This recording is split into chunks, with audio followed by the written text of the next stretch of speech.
Kristo anyitaho sinakwiheba cyangwa ngo nganye kuko umwami Yesu Kristo anyitaho kuko umwami Yesu Kristo anyitaho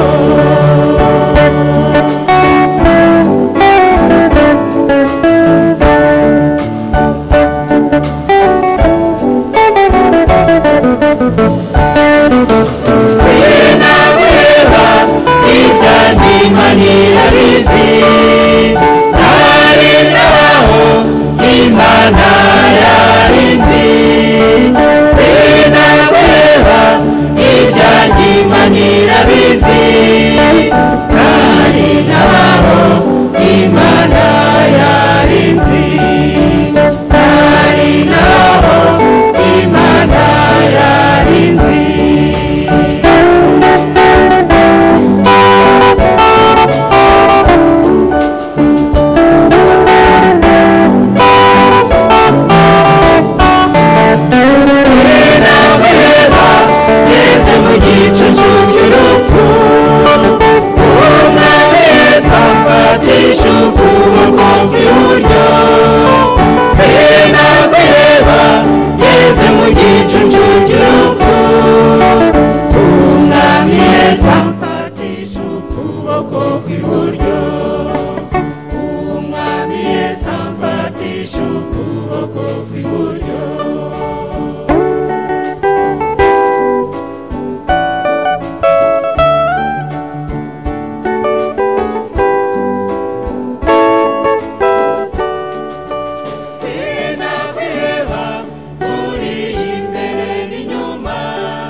sinakwiheba muri imbere n'inyuma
ni salama, ndiye mwamba ni salama.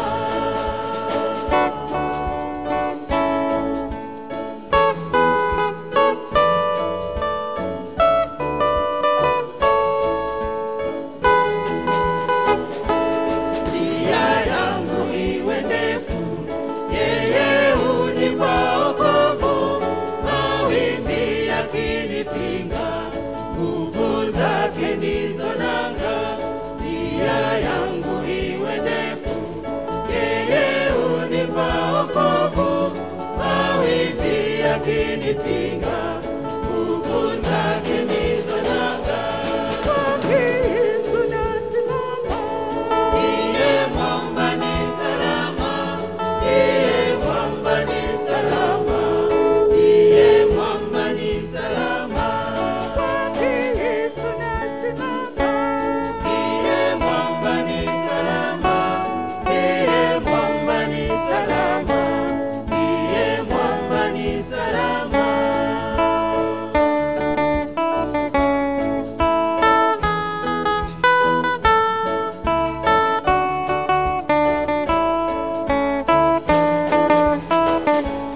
Nikiitwa hukumuni, rohoni nina amani, nikivikwa haki yake, sina hofu mbele zake. Nikiitwa hukumuni, rohoni nina amani, nikivikwa haki yake, sina hofu mbele zake. Yesu nasimama, ndiye mwamba ni salama, ndiye mwamba ni salama, ndiye mwamba ni salama. Yesu nasimama, ndiye mwamba ni salama, ndiye mwamba ni salama, ndiye mwamba ni salama.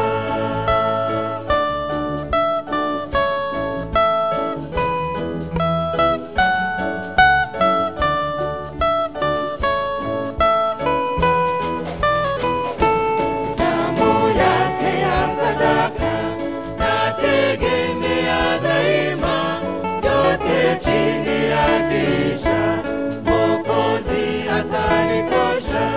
Damu yake ya sadaka nategemea daima, yote chini yakiisha, Mwokozi atanitosha. Yesu nasimama, ndiye mwamba ni salama, ndiye mwamba ni salama, ndiye mwamba ni salama. Yesu nasimama, ndiye mwamba ni salama, ndiye mwamba ni salama, ndiye mwamba ni salama. Yesu nasimama, ndiye mwamba ni salama, ndiye mwamba ni salama, ndiye mwamba ni salama.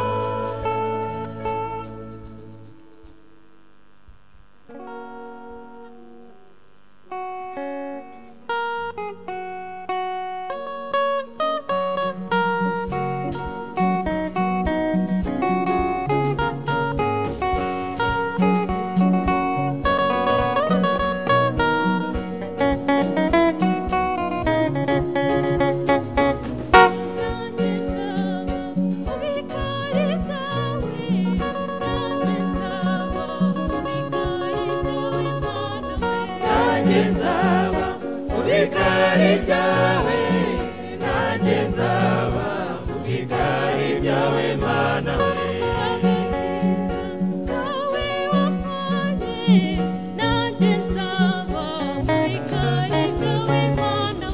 Nanjye nzaba mu bikari byawe, nanjye nzaba mu bikari byawe Mana we. Abakozi bamwe wampaye, nanjye nzaba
ndanezerwa, mwami ndanezerwa.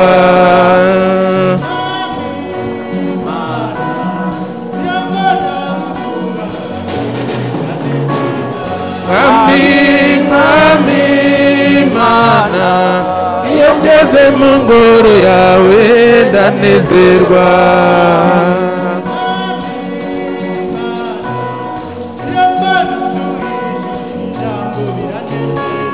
Mwami, mwami Mana, iyo ngeze mu ngoro yawe ndanezerwa. Amena. Mwami ndanezerwa, mwami ndanezerwa, mwami ndanezerwa, mwami ndanezerwa. Amena. Turabo kunezerwa tubonye umwami akora. Ese unezezwa n'iki? Unezezwa n'iki? Iyo ubonye umwami akora uranezerwa. Amena. Niyo mpamvu bene data bashiki banjye muri iki gitondo tugeze Dans cette matinée où nous sommes ici, ubu abaririmbyi barimo bavuga les chanteurs baririmba disaient, tukumva. chantant en écoutait.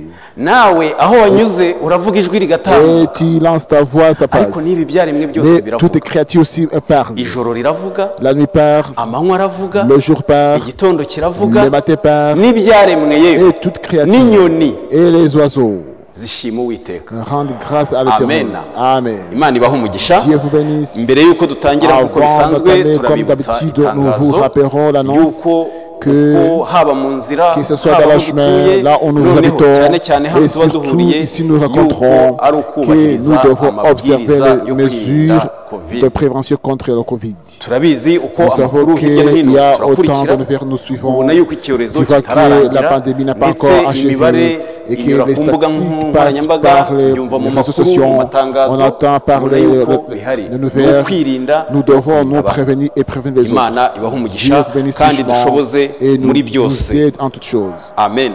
Amen. Tugeze hano rero Nous arrivons ici kugira ngo pour dushake que nous imbaraga. puissions chercher la puissance. Amen. Amen. Tugeze hano sommes ici kugira ngo dushake Pour impamba. chercher la nourriture. Turi mu rugendo. Nous sommes en Tugeze voyage. hano. Nous sommes Amen. ici. Kugira ngo Uwiteka Pour que yongere l'Éternel puisse aduhindure, nous changer, atugire nous neza. être en bon état. Mwakarabye. Est-ce que vous êtes Mumeze lavé, neza. vous êtes en bon état? Ariko mwigomwe bimwe. Mais vous vous privez Muje d'autre chose. mwihuta. Vous êtes venu en Mwasangaga courant nde? Mwasangaga pour Uwiteka. venir chercher l'Éternel. Amen. Amen. We rero utajya L'Éternel qui n'est akererwa pas aheburi wese icyo amusaba. l'âme, qui Amen. donne toute chose Imana à celui ishimwe qui kandi demande. ihimbazwe. Dieu soit remercié. Niyo mpamvu mwene data C'est mushiki pourquoi mon wanjye frère et ma soeur, ugomba kumenya ngo tu ibyo dois byose savoir que turabishaka toutes choses nous kubera yuko nous tujya mu voulons ijuru. parce que nous allons au ciel. Amina. Amen. Turi mu rugendo Nous uyu munsi sommes izi en tariki voyage. ntabwo Cette zizongera kuba tukiri hano Cette ku date, isi nous ne serons pas ici. turimo turagenda Nous sommes uzaba en yararangije voyage. Celui urugendo qui va rwe achever azaba son rwa hano ku parcours isi sur la azaba terre yarasinziriye doit ariko turimo être turajya mu endormi, ijuru. mais nous allons Amen. vers le ciel. twemezwa n'iki ko Qu'est-ce qui tuzagera mu nous affirme que nous serons ijuru au ciel par l'Esprit de Dieu. ibyiringiro nk'ibyo Notre espoir. wabihabwa na Qui peut te donner cet espoir? C'est l'Esprit de Dieu, l'Esprit de l'Éternel.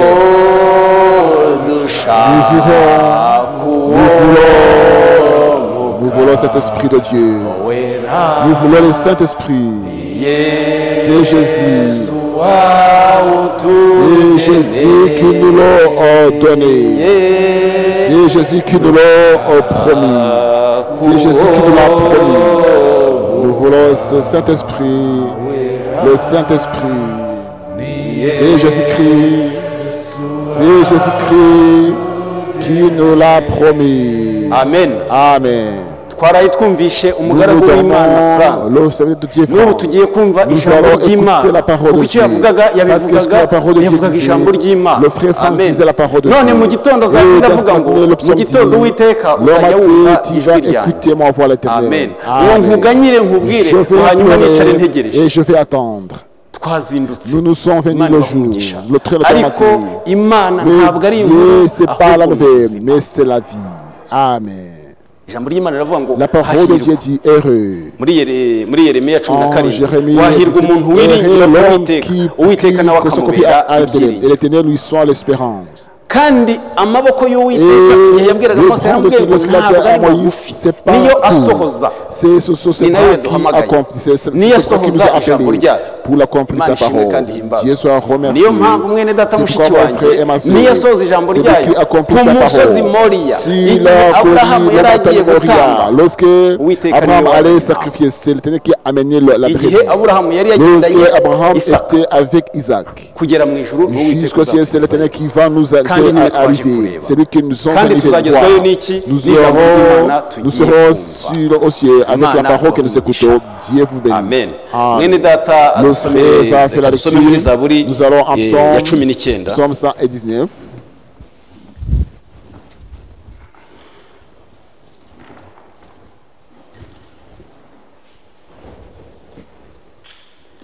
Zaburi ya 19 Psaume 119.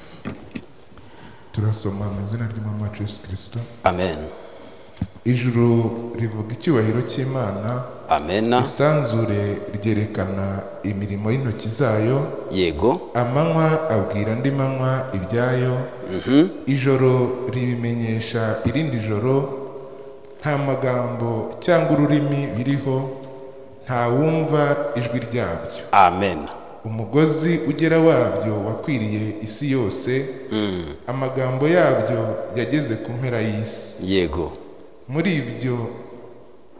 ibyo yabambiye izuba ihema, rimeze nk'umukwe usohoka mu nzu ye.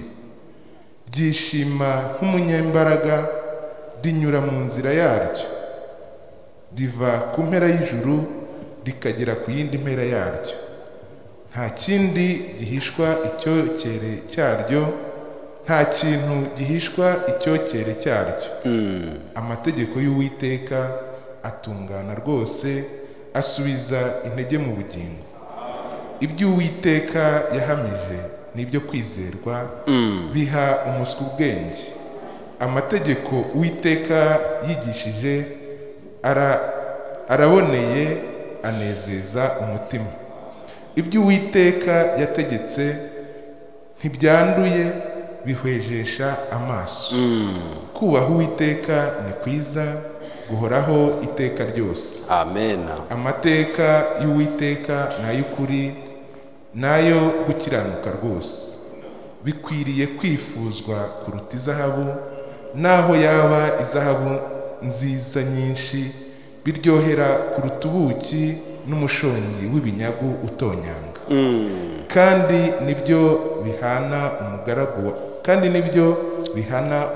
wawe, kubyitondera harimo ingororano ikomeye. Ninde ubasha kwitegereza kujirwa kwe? Ntumbareho ibyaha byanyihishe, kandi ujye urindira umugaragu wawe gukora ibyaha by'ibyitumano. Bye kuntwara, uko niko nzatungana rwose. Urubanza rw'igicumuro gikomeye ntiruzansinda. Amagambo yo mu kanwa kanjye n'ibyo umutima wanjye wibwira, bishimwe mu maso yawe. Uwiteka gitare cyanjye, umucunguzi wanjye. amen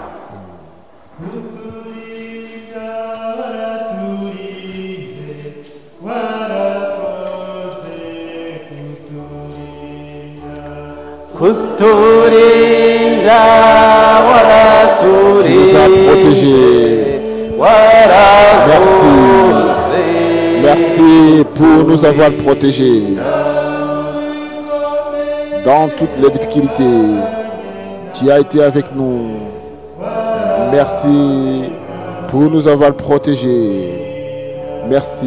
kuturinda Tu nous as protégés. warakoze Pour nous avoir protégés. Merci. Nous, tes enfants, tu nous as protégés. Merci pour nous avoir protégés. Merci. kuturinda Tu nous as protégés. buri wese Tout le monde arazamura va ijwi. élever sa voix. mwami wacu yesu kirisito mana ikiranuka muri Dieu vivant, gitondo cy'uyu munsi tugaragaye nous, cette imbere fois, nous sommes yawe de date en présent. turagushimira ko Nous te rendons waturinze grâce pour mwami ta protection. ushimwe kandi Merci uhimbazwe et sois tugirire neza mu glorifié. gitondo cy'uyu Sois munsi miséricordieux pour nous cette reba ukuntu abana matinée. bawe mwami Vois baje comme tes enfants sont bigomwe byinshi venus, se sont ndetse privés de mbere toutes y'uko choses. duhaguruka Et wabibonye avant de ariko se notre twakoze partie, iki ko ari wowe qu'est-ce waturinze qu'on na nijoro avait twari parce que nous avons dusinziriye même la tutazi icyo nuit lorsque nous kuvuga sommes endormis, ça tutazi icyo rien gukora sans savoir mwami quoi gusa ijambo faire. ryawe ari ryo Mais ta ririnze parole qui isi nous protège, ari qui ryo nous ririnze protège, ijuru qui protège nos ushimirwe kandi cieux, uhimbazwe sois rendu grâce. urakoze mwami Merci Seigneur, tumenyesheje izina tu ryawe nous as fait connaître ta parole, nous none sommes mwami izina ryawe reconnaissants. niryo Et ton nom, nous le voyons avec ugeze aha toute la wese puissance. abona imbaraga Tout le monde qui mwami est ici trouve la urwaye puissance. akire Que le malade soit mwami guéri. ugushima wakira Que celui amashimwe qui te rend grâce ugusaba fasse usubize des actions de kwifuza grâce. kwe Celui qui a mwami des niwasaba souhaits nawe de supplication, umuhe neza que tu databuja. puisses l'exaucer. Utugirire neza muri Sois byose. merci pour toutes choses. Ubashishe mwami Et sois pour nous. umenye ibikwiriye Tu sais ce qui est convenable. umenye ibikwiriye Tu sais ce qui est convenable. Tu sais ce qui est convenable. umenye ibikwiriye Tu sais ce qui est convenable. mwami Seigneur. umenye Tu sais ce qui est convenable. Tu sais ce qui est convenable. Tu sais ce qui est convenable. Tu sais ce qui est ibikwiriye convenable. mwami Oh, ce qui me ibikwiriye convient, mwene Seigneur, ce qui data convient à mon frère, ibikwiriye urwaye ce qui convient à ceux qui est malade, tu le connais, Utugirire Seigneur. databuja. Sois miséricordieux, protège-nous. Mwami, umenye Tu connais ce qui est convenable. umenye Tu connais ce qui est convenable. Ce qui convient à l'Église. umenye ibikwiriye Tu connais ce qui est convenable pour l'épouse de Christ. Tu connais ce qui est convenable. Oh Seigneur, tu connais ce qui est convenable. Tu connais ce qui est convenable. Tu connais ce qui est convenable. Nous sommes devant ta présence. buri wese arimo Tout le monde te aragusoma regarde kugira ngo umuhe ibimukwiriye Tu connais ce qui est mwami convenable, Seigneur. amena Amen. umenye ibikwiriye Tu connais ce qui est convenable. mwami Seigneur, umenye tu connais ce qui est convenable. Amen. uduhe ibidukwiriye Imana Donne ce qui ishobora est convenable, byose Seigneur puissant. uha ibikwiriye Donne ce qui est umukobwa convenable wawe à ta fille. uha ibikwiriye Donne ce qui est umuhungu wawe convenable à ton fils. uha ibikwiriye umugaragu Donne ce qui wawe convient à ton serviteur. uha ibikwiriye mwami Ce qui convient umukozi wawe uwo ari we à wese ton serviteur. uha ibikwiriye Ce qui mwami convient isirayeli à l'Israël. uha ibikwiriye Ce igihugu qui cyacu convient à notre mwami pays, Seigneur. Mana ishobora byose Tu es puissant. impamvu tudashiraho Le motif que nous pouvons kuko vous imbabazi tenir, zawe c'est zihari que ta miséricorde none existe. mwami Alors, Seigneur, utubabarire ibicumuro pardonne byacu toutes nos offenses. utubabarire ibyaha Pardonne byacu tous nos péchés. utubabarire gukiranirwa Pardonne toutes kwacu nos offenses. muri iki gitondo Dans cette mwami matinée, Seigneur, utange umugisha mu que tu ijambo donnes la ryawe lecture de ta uhereye ku parole. mugaragu wawe À partir de ton kugeza Saint-Esprit. ku uwinjira hano Celui qui va wese entrer ici. ndetse n'uzumvira Même ijambo celui qui va écouter ces mwami paroles. tugiye Que kubwirizwa nous allons être azabona prêchés, umugisha qu'il soit béni. mwami utugirire Sois neza miséricordieux. ijambo ryawe ritubwiye Que ta neza ko parole nous dise riryoshye que c'est égouttant. mwami ni iryo kwifuzwa C'est pour abantu nous bifuza aussi. ubutunzi Tout bw'iyi le monde si souhaite la ariko suite de watubwiye ce monde. mwami Mais tu sais, Seigneur, ngo ni iryo kwifuzwa que kurusha ta uko abantu parole bakwifuza est plus zahabu assuétée puisqu'on mwami peut kuko se niryo dire, ryaremye zahabu parce que ça crée ariko ko l'or. ni ukuri Ça, kuzuye c'est vrai, kandi complète. riraryoshye Et c'est bien ngo kurusha goûtant.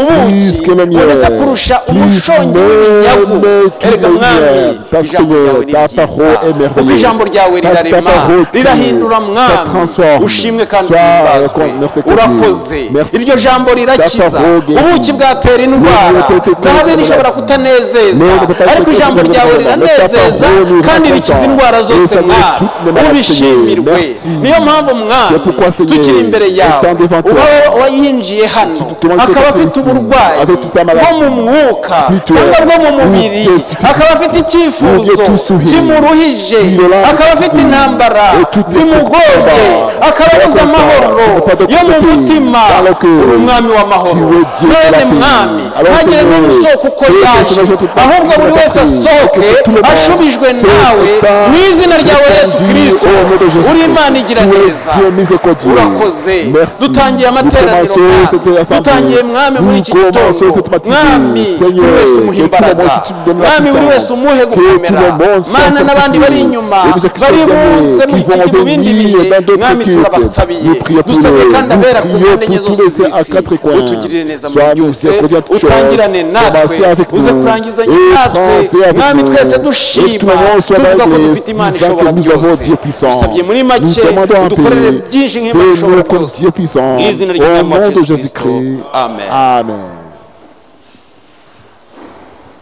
imana ibaha umugisha Dieu vous bénisse. mbifurije kuryoherwa Je n'ijambo vous souhaite ry'Imana d'être dans l'église avec la parole de Dieu. mbifurije kandi Je vous si ukuryoha souhaite gusa encore ahubwo notre bitubere écoutant, mais que la ubuzima. parole soit la vie pour nous. Reka twakire mwene Nous data recevons uturimbisha le frère qui va entamer les twitegura kumva cantiques ijambo en ry'Imana. nous prêtant d'écouter la parole de Dieu. Amen.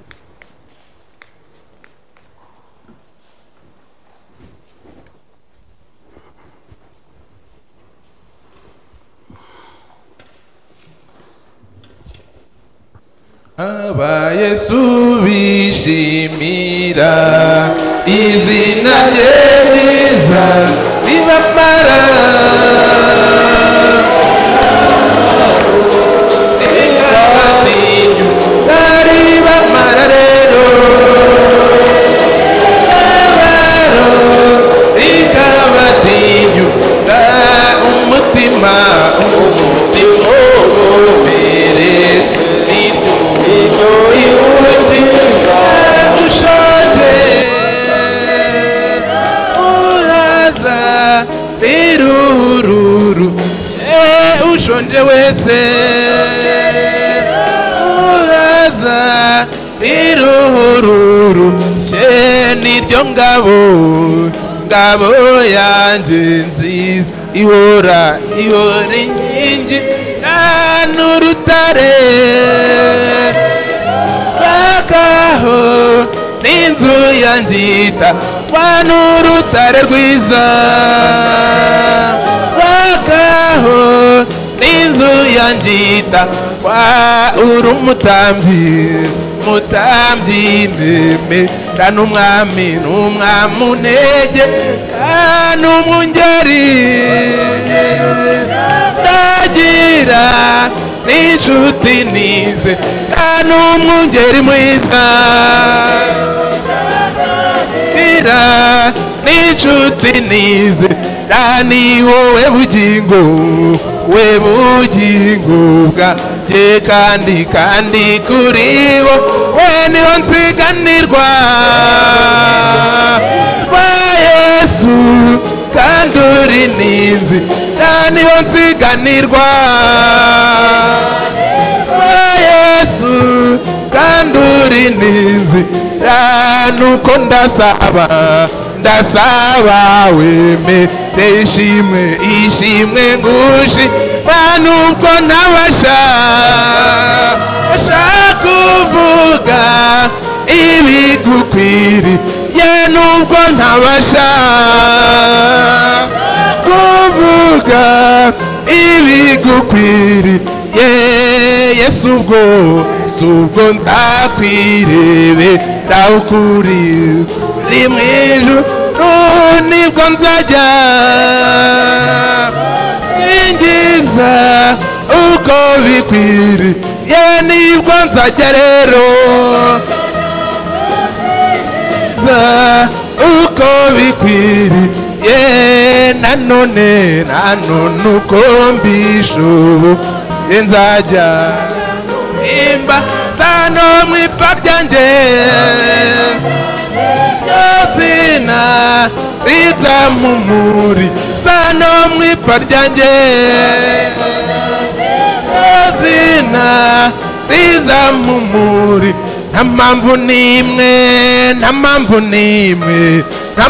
n'imwe yambuza gukorera Imana yanjye nta mpamvu n'imwe yambuza gukorera Imana ya nta mpamvu n'imwe yambuza gukorera Imana yanjye nta mpamvu nayo yambuza gukorera Imana yanjye nubwo intambara zaba ari nyinshi iyo si impamvu yambuza gukorera Imana yanjye nta mpamvu n'imwe yambuza gukorera Imana yanjye nubwo umusenyi wotsa ibirenge iyo si impamvu yambuza gukorera Imana yanjye nta mpamvu n'imwe yambuza gukorera Imana yanjye nubwo umubiri undwanya cyane iyo si impamvu yambuza gukorera Imana yanjye nta mpamvu n'imwe n'imwe nta mpamvu n'imwe yambuza gukorera imana yanjye nubwo satani andwanya cyane iyo si impamvu yambuza gukorera imana yanjye nayo yambuza gukorera imana ya nubwo ibibazo byaba ari byinshi iyo si impamvu yambuza gukorera imana yanjye nta mpamvu n'imwe yambuza gukorera imana ya nimemuona asiyebadilika Yesu asiyebadilika muona asiyebadilika Yesu asiyebadilika nimemuona asiyeshindwa kamwe Yesu asiyebadilika nimemuona asiyebadilika Yesu asiyebadilika rafiki wako anaweza badilika Yesu mpendwa hawezi badilika nimemuona asiyebadilika Yesu asiyebadilika ni Yesu peke yake badilika ni Yesu peke yake asiyebadilika ni Yesu mwenye yake ni Yesu mwenye asiyebadilika ni Alfa na Omega badilika ni Yesu asiyebadilika ni Yesu wa ushindi asiyebadilika ni Yesu peke yake badilika ni Yesu peke yake.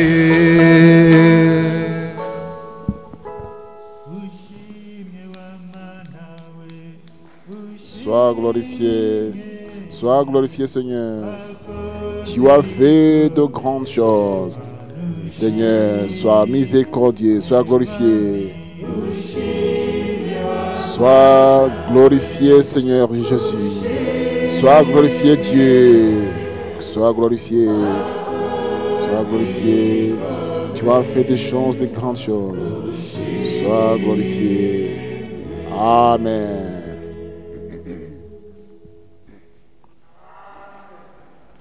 Amen. Amen. Alléluia. Amen.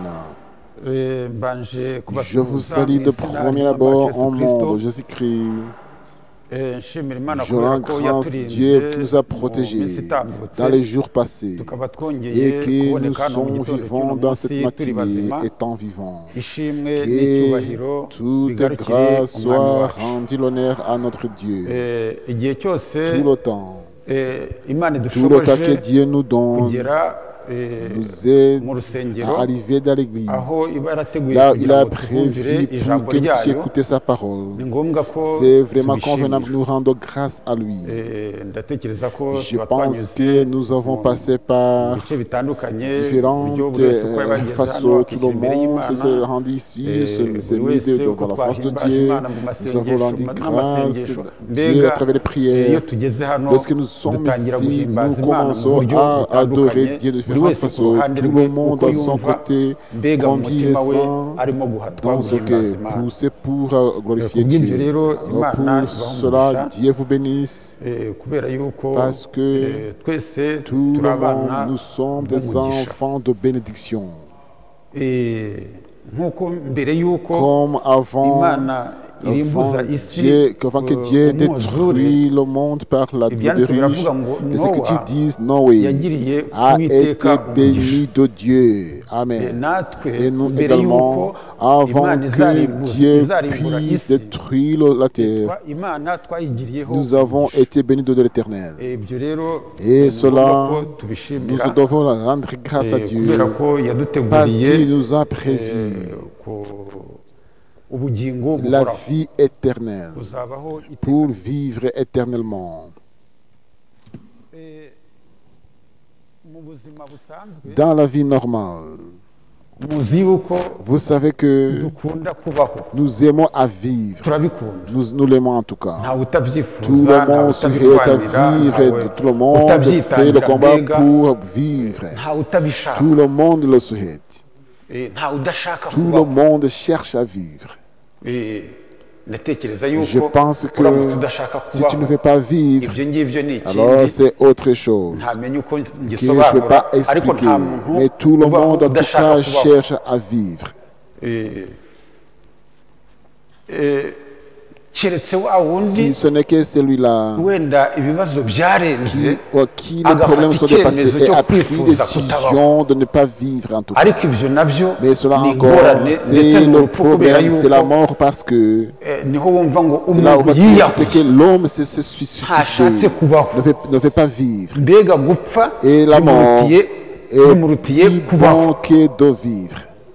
bigatuma Et cela pousse agenda agashaka qu'il va umugozi chercher la corde. Et akimanika pour se cyangwa se pendre, ou bien akiyahura mu va se mazi suicider dans l'eau, se noyer dans l'eau. ibyo ngibyo Tout urumva ko cela, nabyo ni c'est ikindi vraiment kandi c'est autre nabyo chose. biba ari Aussi, urubanza kuri we c'est le jugement contre cette personne. ni urubanza kuri C'est we le jugement kubera contre ko cette umuntu personne. wese Parce que tout le monde, imana yamuremye Dieu kugira l'a ngo créé abeho pour vivre. Amen. imana yaremye Dieu a adamu créé Adam na eva et kugira Ève ngo babeho pour vivre. ahubwo icyaha Mais le péché, nicyo cyazanye c'est urupfu le péché qui a amené la mort. ariko ku cyifuzo Mais cy'imana pour le souhait de ni Dieu, ukugira ngo babeho c'est qu'il puisse vivre. twese Tout le monde, twifuza nous kubaho souhaitons à vivre. turabirwanira ibyo Nous combattons murabizi pour cela, vous savez ça. noneho iyo umuntu Lorsque afashe l'homme icyemezo prend cyo décision kutifuza de ne pas kubaho souhaiter à vivre, biba ari ikindi c'est autre chose. biba ari ikindi C'est autre bamumenye chose. Si on ko va agiye dire gufata qu'il va yafashe icyo prendre cette cyemezo décision, ni uko batereba mu C'est mutima qu'on ne veut pas voir dans le cœur, on peut être emprisonné ou bien être kubera ko donc afashe puni icyemezo parce qu'il a kibi pris une mauvaise cyo kwifuza décision kutabaho de ne pas vivre en tout cas. niyo mpamvu C'est pourquoi, uramutse wifuje lorsque tu kutabaho vas souhaiter à ne pas vivre ugafata et icyemezo que cyo tu prends kwiyahura décision de suicide, uba ufashe icyemezo tu prends kibi une mauvaise décision. ndetse ku munsi Et au w'urubanza dernier jour, uba tu uzabibazwa seras jugé et tu seras redevable. kubera ko Parce que umuntu tubona l'homme que nous w'inyuma voyons, l'homme physique que nous voyons, ntabwo ari we uzacira c'est pas urubanza cet homme qui va être ahubwo jugé, umuntu mais w'umwuka l'homme w'imbere spirituel niwe uzacirwa intérieur. urubanza C'est celui qui va être rw'ibyo jugé yakoreye muri uyu de tout ce mubiri qu'il a yambaye fait dans le corps physique n'icyo et de yawukoresheje ce qu'il a fait de son n'uburyo corps n'uburyo et de yawufashe combien neza il l'a pris en soin uburyo et yawitwararitse combien il a pris en akawurinda gukora soin. ibibi Il a protégé contre le mal. Amen. niyo mpamvu C'est pourquoi umuntu w'imbere l'homme niwe intérieur, ufata c'est icyemezo celui qui prend cyo décision kwica uyu w'inyuma de tuer l'homme physique. niwe ufata icyo C'est cyemezo celui qui prend la décision cyo kwica de uyu tuer w'inyuma l'homme w'inyama n'amaraso physique extérieur de la chair et du sang.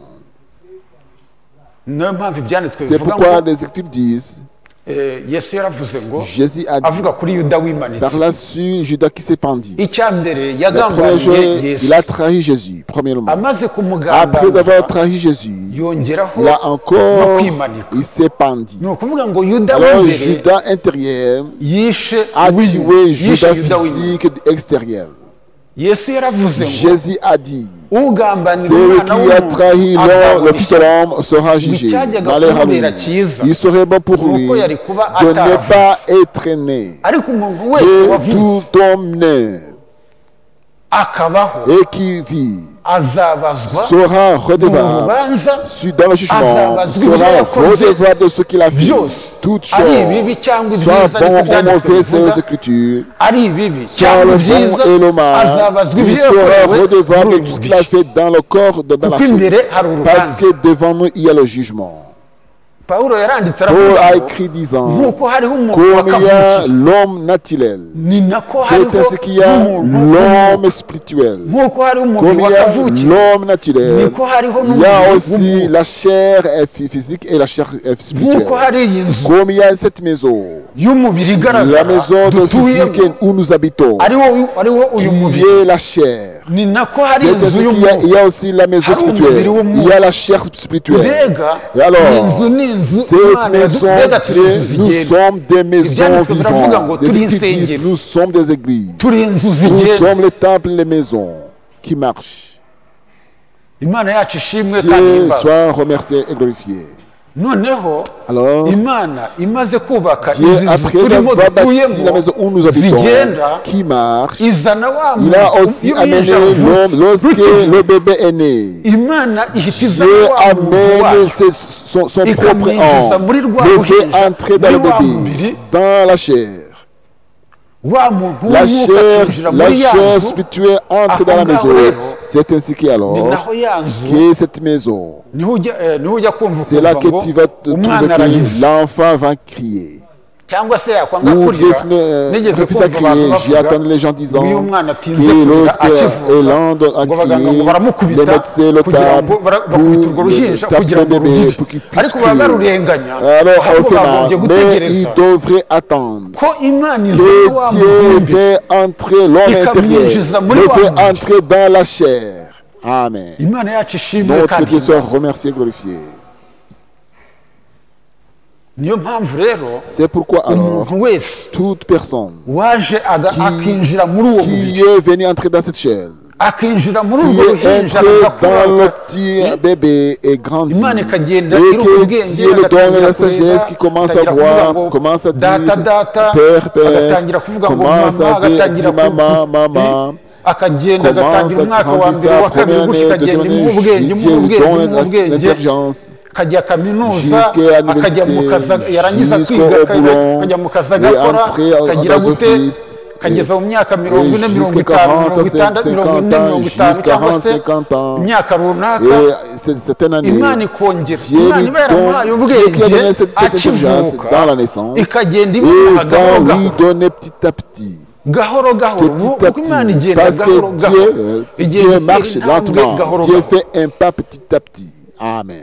noneho Et alors, ya mana iba le yarahaye Dieu qui a rwa donné ruhinja le ubwenge bébé gahoro gahoro cette intelligence petit à ni petit, nayo c'est igihe le même kigera Dieu à un moment ikagenda yaka va wa muntu lui nanone ôter cette ubwenge personne, gahoro gahoro l'intelligence petit à petit, gahoro gahoro petit à petit. imana yacu ishimwe Notre kandi Dieu soit remercié. reka nze kuhagaruka gatoya Je vais m'y reka maze retourner. muhaguruke Alors dusome soyez debout ibyanditswe. pour la lecture de la parole de Dieu.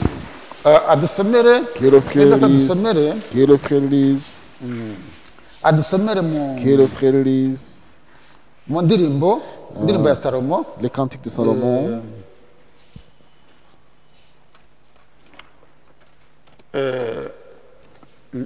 ndavuze ngo mu Je ndirimbo ya dis salomo dans les cantiques, cantiques des cantiques de Salomon, mu ndirimbo dans les cantiques, ya salomo ibice bitandatu chapitre 6, ibice umunani babarire chapitre 8, ibice umunani pardon, ku murongo wa gatandatu wonyine 8, verset 6. turasoma mu izina ry'umwami wacu Yesu Kristo.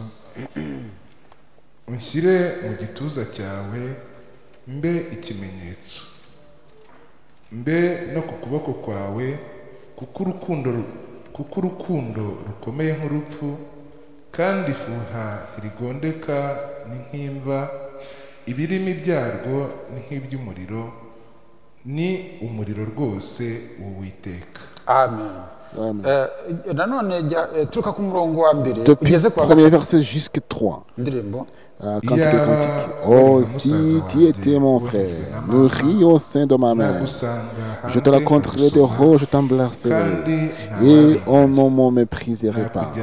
Je te conduirai, je t'introduirai dans la maison de ma mère.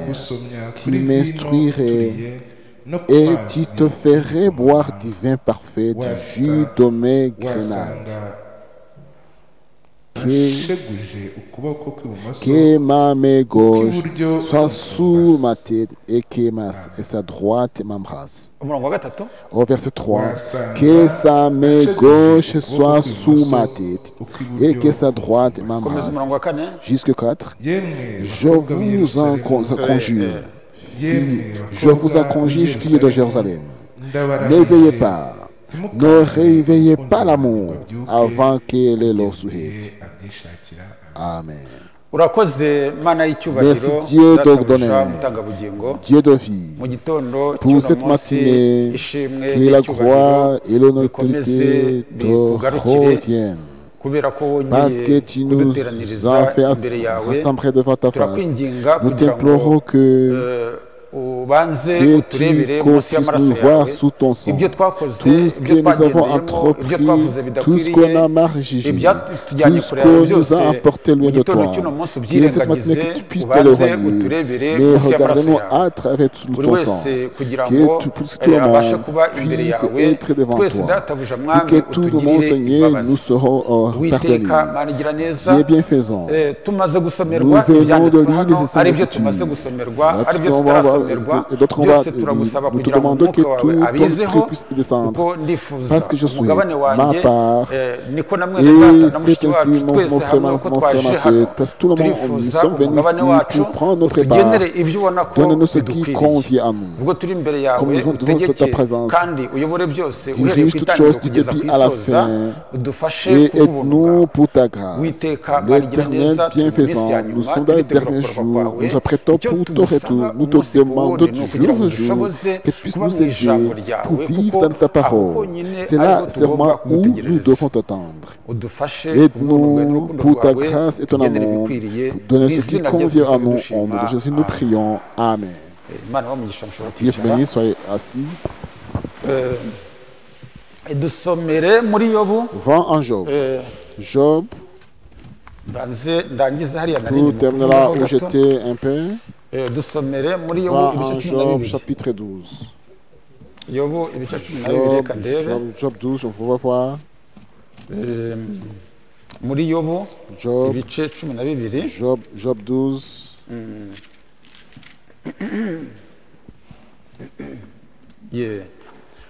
turuka ku murongo Du verset, turuka ku murongo wa cumi du verset ariko ndagira 10. ngo Mais je ugere ku voudrais que tu murongo puisses aller jusqu'au wa verset, 20. verset 20.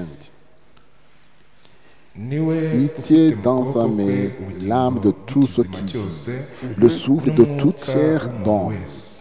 L'oreille ne discerne-t-elle pas les propos comme les palais goûtent la nourriture?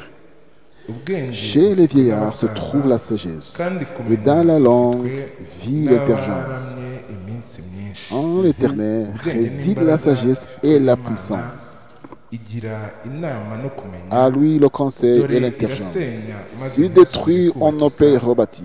S'il enferme un homme, on ne peut ouvrir. Un instant, on envoie ngo ça. dore irasenya S'il détruit, irasenya il détruit, personne ntihasubire ne kubakika peut rebâtir. dore irasenya Il dusubire muri uwo détruit, murongo répétez ce verset. S'il détruit, on ne peut rebâtir. S'il enferme un homme, on ne peut ouvrir. irasenya Il détruit. dore irasenya Voilà, il détruit. ntihasubire Et kubakika personne ne peut pas rebâtir. inzu La inzu maison, zose toute maison, zishobora toute gusenywa maison peut être détruite zikongera et zikubakwa, ne kongera peut être hakubakwa. rebâtie cyangwa se hagasa ou hakagira bien ngo- être réparée. ariko ngo dore Mais irasenya si ntihasubire détruit, kubakwa on ne peut ni iyihe rebâtir. nzu Quelle est cette maison isenywa qui est détruite, ntisubire qui ne peut kubakwa pas être ni rebâtie? iyihe C'est quelle cette Ni maison? umuntu. C'est l'homme. inzu umuntu C'est niyisenywa l'homme, la maison. imana niyisenywa C'est le Dieu qui le détruit et que personne ne peut pas vraiment y donner la fondation. iyo imana Lorsque igushenye Dieu détruit cette maison, ntawahubaka personne ne peut pas le rebâtir. Amen. Oui. hasi itaka Si la risubira fondation, si la terre, umukungugu si toute usubira poussière umukungugu retourne, usubira c'est la poussière aho qui wahoze. retourne dans son Ngo dore origine. irasenya Si ntasubire détruit, kubakika on ne peut rebâtir. ikingira n'umuntu Il ferme un homme et on ne peut pas iyo ouvrir. imana Si Dieu yagukingiranye a enfermé, ntawagukingura t'enfermé, personne ne peut Kandi pas iyo t'ouvrir. yagukinguriye, Et si Dieu t'a ntawagukingura. ouvert, personne ne peut pas t'enfermer. imana yacu ishimwe Notre Dieu kandi soit yubahwe. remercié, glorifié. dore irasenya Si ntihasubire détruit, on ne peut kubakika rebâtir. n'umuntu C'est inzu l'homme. washobora Tu kuyikongera peux ukayubaka n'ibindi rebâtir bitari l'homme bimwe. détruite et d'autres choses. wasenya Tu ukongera peux détruire la kubaka maison ukagira et gutya. rebâtir, Ariko mais, inzu umuntu mais la maison homme, imana yiyishenye lorsque Dieu l'a détruit, personne ne peut pas vraiment oser. ntabwo bibaho Ça ne peut pas ntawe exister. ushobora gupima Personne ne dore peut pas oser. irasenya Si détruit, ntihasubire on kubakika. ne peut rebâtir. ikingira n'umuntu Si nta enferme kintu. un homme, on ne peut ouvrir. mu gihe cya nowa Dans le temps de Noé, nowa Noé, n'ibyinjiye mu et nkuge tout n'abo ce qui bari est bari entré kumwe. dans l'arche, Ntabwo ari Nowa wakinze. c'est pas Noé qui a fermé. Ntabwo ari Nowa C'est pas wakinze Noé qui a fermé ahubwo l'arche. Imana niyo Mais yakinze c'est inkuge. Dieu qui a fermé niyo l'arche. mpamvu ba C'est nyirasenge pourquoi nta ces jambo gens, bari bafite. ils n'ont pas aucun propos. abavandimwe be Et ses imiryango frères, ye toute sa famille, inshuti ze tous z'amagara ses amis de grands, ntacyo ils ne yagombaga il ne kuzimarira devait pas leur faire kuko de ntabwo ari we peine, wari parce que c'est pas lui wakinze qui a inkuge. fermé l'arche. Imana yacu ishimwe Notre Dieu kandi soit ihimbaza. remercié et glorifié. n'iri jambo Cette parole, Imana si itagukinguriye Dieu ne t'ouvrait pas, ntiwaryinjiramo. tu ne peux pas y entrer. Amen. Imana Si itagukinguriye Dieu ne t'ouvre pas, ntiwakwinjira muri ubu tu ne peux butumwa. pas entrer dans son message. ubwinjiramo kubera ko Tu y Imana entres parce que Dieu yagukinguriye. t'a ouvert. niyo mpamvu C'est utagomba pourquoi kuza tu muri ne ubu dois pas butumwa venir dans le message. winjira usohoka winjira usohoka Venir, nkaho ari sortir, mu entrer isoko. comme si c'était dans le marché.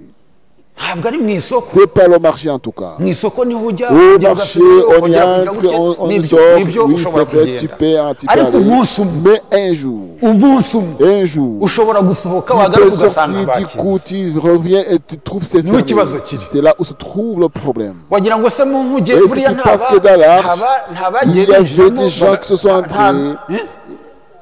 ntabwo aho sinahavuga Je cyane ne peux kubera pas ko dire byanditswe rien ntacyo parce que tubivugiye, le ntacyo chrétien ne dit tubivugaho, rien par rapport à niyo mpamvu cela. ntahinjira. C'est pourquoi je peux Ariko entrer. Mais uwari gupima l'homme akava qui mu devait nkuge oser sortir de l'arche, urumva ko byari kuba ce ikibazo sera kuko vraiment ushobora un grand problème gupima parce akava qu'il mu ne peut pas nkuge oser sortir de hanyuma l'arche Imana et yakinga que Dieu va utarimo fermer. bikaba ari Ceux ibintu. qui ne se trouvent pas va avoir son affaire. niyo mpamvu mu C'est byahishuwe pourquoi dans l'Apocalypse, ukinga c'est lui qui fait ntihagire ukingura et qui personne ne peut pas aravuga aya magambo ouvrir, dit ati ses propres, ses paroles. ukinga C'est lui qui ntihagire ferme que ukinga personne ne peut pas ouvrir. ngo ikingirane umuntu Il ferme un akingura homme, iki. on ne peut ouvrir. kandi ngo yimana amazi S'il agakama retient les eaux, yayatanga tout se akubika desséche. isi S'il les lâche Mu gihe cya Nowa et uko ne bouleverse byagenze la nawe terre, utabizi. ça a été dans le camp de Noé. biranditse C'est écrit. biranditse C'est écrit. biranditse C'est écrit. imana yacu ishimwe Notre kandi Dieu soit ibafite. remercié et glorifié. Va vite. komereza aho ngaho Continue ndagira ngo tugere là-bas ku murongo wa makumyabiri jusqu'au verset 20. yimana S'il retient les eaux, agakama on maze tout se yayatanga dessèche. S'il les lâche et les bouleverse la imbaraga terre, n'ubuhanga en lui la force bifitwe et la nayo, raison. À lui, celui qui s'égare ou fait égaler les uretse autres. gatoya Un instant. umuriganya Celui qui égare les n'uriganywa autres et qui est ni égaré, abandi. tout se trouve dans ses niyo mains. igomba kubacira C'est niyo lui igomba qui, guca c'est lui urubanza qui doit hari faire le igihe abantu jugement. bashobora Il y kunanirwa a le guca cas où imanza les kubera ko gens ne batareba mu peuvent mutima pas bakagereranya juger parce qu'ils ne voient pas dans le ariko cœur. umuriganya Mais n'uriganywa le abandi. menteur est Kuko celui qui niyireba fait mu mentir, mutima. c'est lui qui est celui qui Imana voit dans yacu le ishimwe cœur. kandi Notre Dieu soit remercié. niyo mpamvu umuntu yakuriganya Pourquoi akagira l'homme peut gute te mentir, ariko Imana yo mais ibibona Dieu lui kandi voit ishobora dans no le cœur. kubyibonera Il peut donc kubera ko le imbere hari laisser. Imana yo Parce que Dieu irabizi lui, ko il imbere sait hari que urubanza devant il y a un jugement. niyo mpamvu umwana C'est pourquoi w'Imana tout fils de yiburanira Dieu, cyane ngo agire gute tu ne peux pas trop te juger, non. mu bana b'Imana Dans les enfants de Dieu, byacitse il n'y iwabo. a pas de choses de Ahubwo iyo trop. ahuye n'ikigeragezo, Lorsqu'il fait ahura face n'intambara. à une épreuve, un combat, Aratuza. il doit être doux. Amen. aratuza Il nibyo doit être agakora bon, ibyo il yashobora fait tout ce qu'il gukora peut faire. utakora. C'est pas du que tu peux Akora ibyo faire. Il yashobora fait tout ce qu'il gukora. peut faire. Tout ce qu'il Ibyo peut faire. atashobora Ce qu'il ne peut pas, agatuza. il doit être doux, patient. si ukuvuga ko C'est pas utakora dit que tu ne peux pas si oser ukuvuga ko utagira faire gute ou bien faire tout ukora ibyo quoi. washobora Tu dois gukora faire tout ce que tu peux faire. Ibyo Mais utashobora ce que tu peux pas ugatuza. faire, tu dois être doux. ukabiha Imana Et le donner à l'OCD à kandi l'Éternel. ukayizera Et croire en lui, udashidikanya. sans avoir vraiment aucun doute. nibyo C'est vrai. nibyo C'est vrai. ukayizera Tu dois croire en lui. ukiyumvamo Tu yuko dois uri sentir umwana que wawe tu es son enfant. ukavuga uti ibyo ari byo Et byose dire que réellement, niyo nanapfa crois que je sois buriya mort, Imana iba yabyemeye Dieu l'a agréé. icyo nzi ni uko Je nzabaho sais que je vivrai un jour. Amen.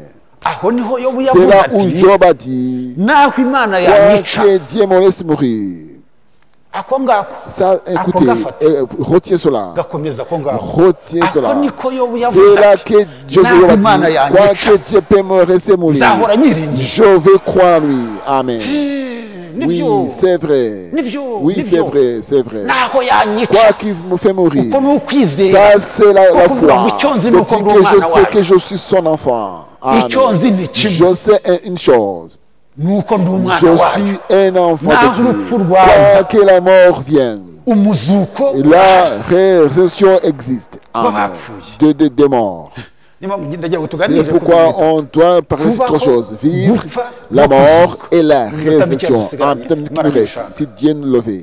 kubaho Vivre, la no vie, gupfa la no mort kuzuka. et la résurrection. kuko umuntu Parce que l'homme agomba guhura nabyo doit faire face à ces trois Keretse choses. wenda, Si ce n'est que, keretse wenda mu si gihe ce n'est que dans le temps wageza ku gihe cyo où tu guhindurwa vas doit kuri être uyu transformé mubiri dans ton corps. ariko transformé. nabwo kamere Mais igomba alors kubanza la gupfa nature doit mourir d'abord. Amen. nubwo n'ubundi hazahindurwa Et abo kamere donc, qui yapfuye va être transformé, c'est ce gens que la nature est morte. imana yacu ishimwe Donc, kandi que Dieu himbazwe soit remercié et glorifié.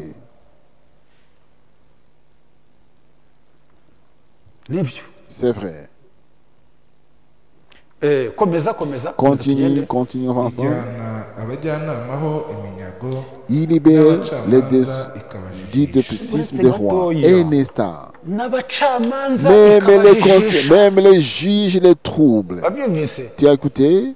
bakaburana bakavuga Les bakicara juges parlaient bakaganira donc, ils causent bakavuga ensemble. ngo tugiye Ils kubaka vont dire yerusalemu nous allons ntabwo rebâtir birenze Jérusalem. umwaka Cette itubatswe année, Jérusalem va barangiza être rebâtie. gufata icyemezo Après avoir pris bakoze cette inama décision, bayirangije nuko dans le bazubaka conseil combien Imana vont iti muremuretse. construire, Dieu dit non, attendez. abana banjye ntibaragera ku Les mubare shaka enfants ne sont pas sur le nombre voulu. Amen. babyumvise Écoutez, mwemuretse kuba un instant, attendez, attendez, il y a la parole que j'ai parlé a accompli. Je suis en train d'appeler mes enfants dans l'église. Ils sont en train d'entrer dans l'église. barakinjira mu Ils sont en mujyi train d'entrer dans l'âge. Ils sont en train d'entrer dans l'âge. barakinjira mu Ils sont en itorero train d'entrer dans l'église. ngo n'abacamanza Même les ikabajijisha. juges, ils trouvent la raison des kuko juges. ngo umutima Parce w'umwami que uri mu le kaboko cœur du k'uwiteka roi se trouve dans les mains kandi de ngo Dieu. arawuyobora Et c'est lui qui le conduit. ngo arawuyobora Il conduit son cœur. ngo umutima Le w'umwami cœur du roi, ngo umwami ngo umutima w'umwami uri mu le kaboko cœur k'uwiteka du roi se trouve dans kandi les mains ngo de Dieu. arawuyobora Et c'est lui qui le conduit. akawuganishaho Vers ashaka où il va. niyo mpamvu C'est kubera pourquoi ko niwe wimika C'est lui abami qui fait kandi régner niwe les ubavanaho. rois et qui les détronise. niyo mpamvu ijambo C'est pourquoi la ridusaba parole de Dieu kumvira nous demande umuyobozi à écouter, observer, Imana yacu respecter ishimwe l'autorité. kandi himbazwe. Notre Dieu soit remercié et glorifié. niyo yimika C'est lui abami qui règne kandi les rois et ikabavana celui qui les Imana yacu ishimwe détronise. Notre kandi Dieu soit himbazwe. Niyo remercié et mpamvu glorifié. C'est yitwa pourquoi umwami il est appelé w'abami. le roi des rois. Amen. Ni umwami C'est le w'abami. roi des rois. Imana yacu Notre ishimwe Dieu soit kandi remercié himbazwe. et glorifié. ngo n'abacamanza Mais il ikabajijisha trouble la raison des juges. Ihute. Écoutez, va vite. niyo yica Il libère amasezerano du y'abami hypotisme des rois. kandi Il les met ikababohesha une ceinture autour des niyo reins. yica Il amasezerano les y'abami remet bagasezerana yarangiza le des rois, ikavangura c'est lui qui va séparer tout kubera ça. ko imana igenza uko Parce ishaka que Dieu fait imitima selon yose sa volonté tous les cœurs. imitima yose Tous les cœurs. yaba iy'abanyabyaha Soit yaba pour des iy'abakiranutsi pécheurs, iri des mu gens qui kaboko sont justes se k'uwiteka trouvent dans les mains de imana l'Éternel. yacu ishimwe Notre kandi Dieu soit himbazwe. remercié et glorifié. Va vite. ijyana abatambyiho iminyago Il amène captifs les sacrificateurs, il inverse l'autorité et les priests. Il ôte la parole à ceux qui ont le plus d'assurance. Il enlève seulement aux vieillards. Amen. ariko aho Là-bas, murahumvise est-ce que vous avez bien écouté, compris? Est-ce que vous avez bien compris? murahumvise aho Vous avez compris? mwumvise aho twatangiriye Là où nous avons commencé. mwumvise ku mwana Vous w'uruhinja avez, Akivu. lorsque le bébé est né, mwumvise ko imana igenda Combien Dieu- urwo ruhinja le ruvutse bébé né, igenda iriho ubwenge Dieu gahoro lui gahoro donne agatangira kureba l'intelligence, il commence à agatangira voir, kuvuga ngo il data commence à data dire papa, papa, akageza igihe azatangira jusqu'il va kumenya commencer icyiza à n'ikibi écouter le bon et le mal. akatangira Et kugeza il igihe va azaba jusqu'à ce que umwana bariya bajya bita l'enfant qu'on appelle igisekiramwanzi un bon bébé, igisekiramwanzi muracyumva l'enfant, vous écoutez, n'umwanzi c'est ntamenye même ko yaje l'ennemi peut kumwica venir le tuer, ntamenye le ko faire aje du mal. kumuroga La bébé qui ne peut pas umurozi akaza de ntamenye l'ennemi, ko ari umurozi le bienfaiteur, ariko nyina mais abizi celui ko ari umurozi qui amène le cyangwa poisson se et que la maman connaisse urimo urabyumva cette personne akamenya ko yamugirira nabi ariko akaza amusekera mais le amubobera bébé va niyo bita embrasser, igisekeramanzi c'est le bébé qu'on appelle Ngo ni un bon igisekeramanzi, bébé, akageza donc igihe aba il peut igisekeramanzi. oser d'embrasser même l'ennemi. ariko imana Mais iramurinda Dieu le protège. Amen. buriya Alors, reka mbabwire akantu Je gato vous dis ceci. buriya imana iraturinda Dieu nous protège en tout cas. Amen. muririmbyi Le chanteur muririmbyi navuze ngo Le chanteur a dit kuturinda waraturinze qui imana nous a ikomeye protégé Dieu vivant kugira ngo amadayimoni pour que les démons batatwanduriza ne puissent ubugingo pas souiller notre vie. kuririmbya ajya C'est que aririmba. le chanteur l'a chanté. buriya imana Dieu iraturinda nous protège uhereye mu bwana bwacu de notre naissance kugeza dushaje kugeza jusqu'à notre umuntu avuye mu mubiri vieillesse, jusqu'à on cyangwa va se quitter la terre, la chair, kugeza igihe tuzahindurirwa jusqu'à ce que nous allons être tukazamurwa transformés pour être enlevés.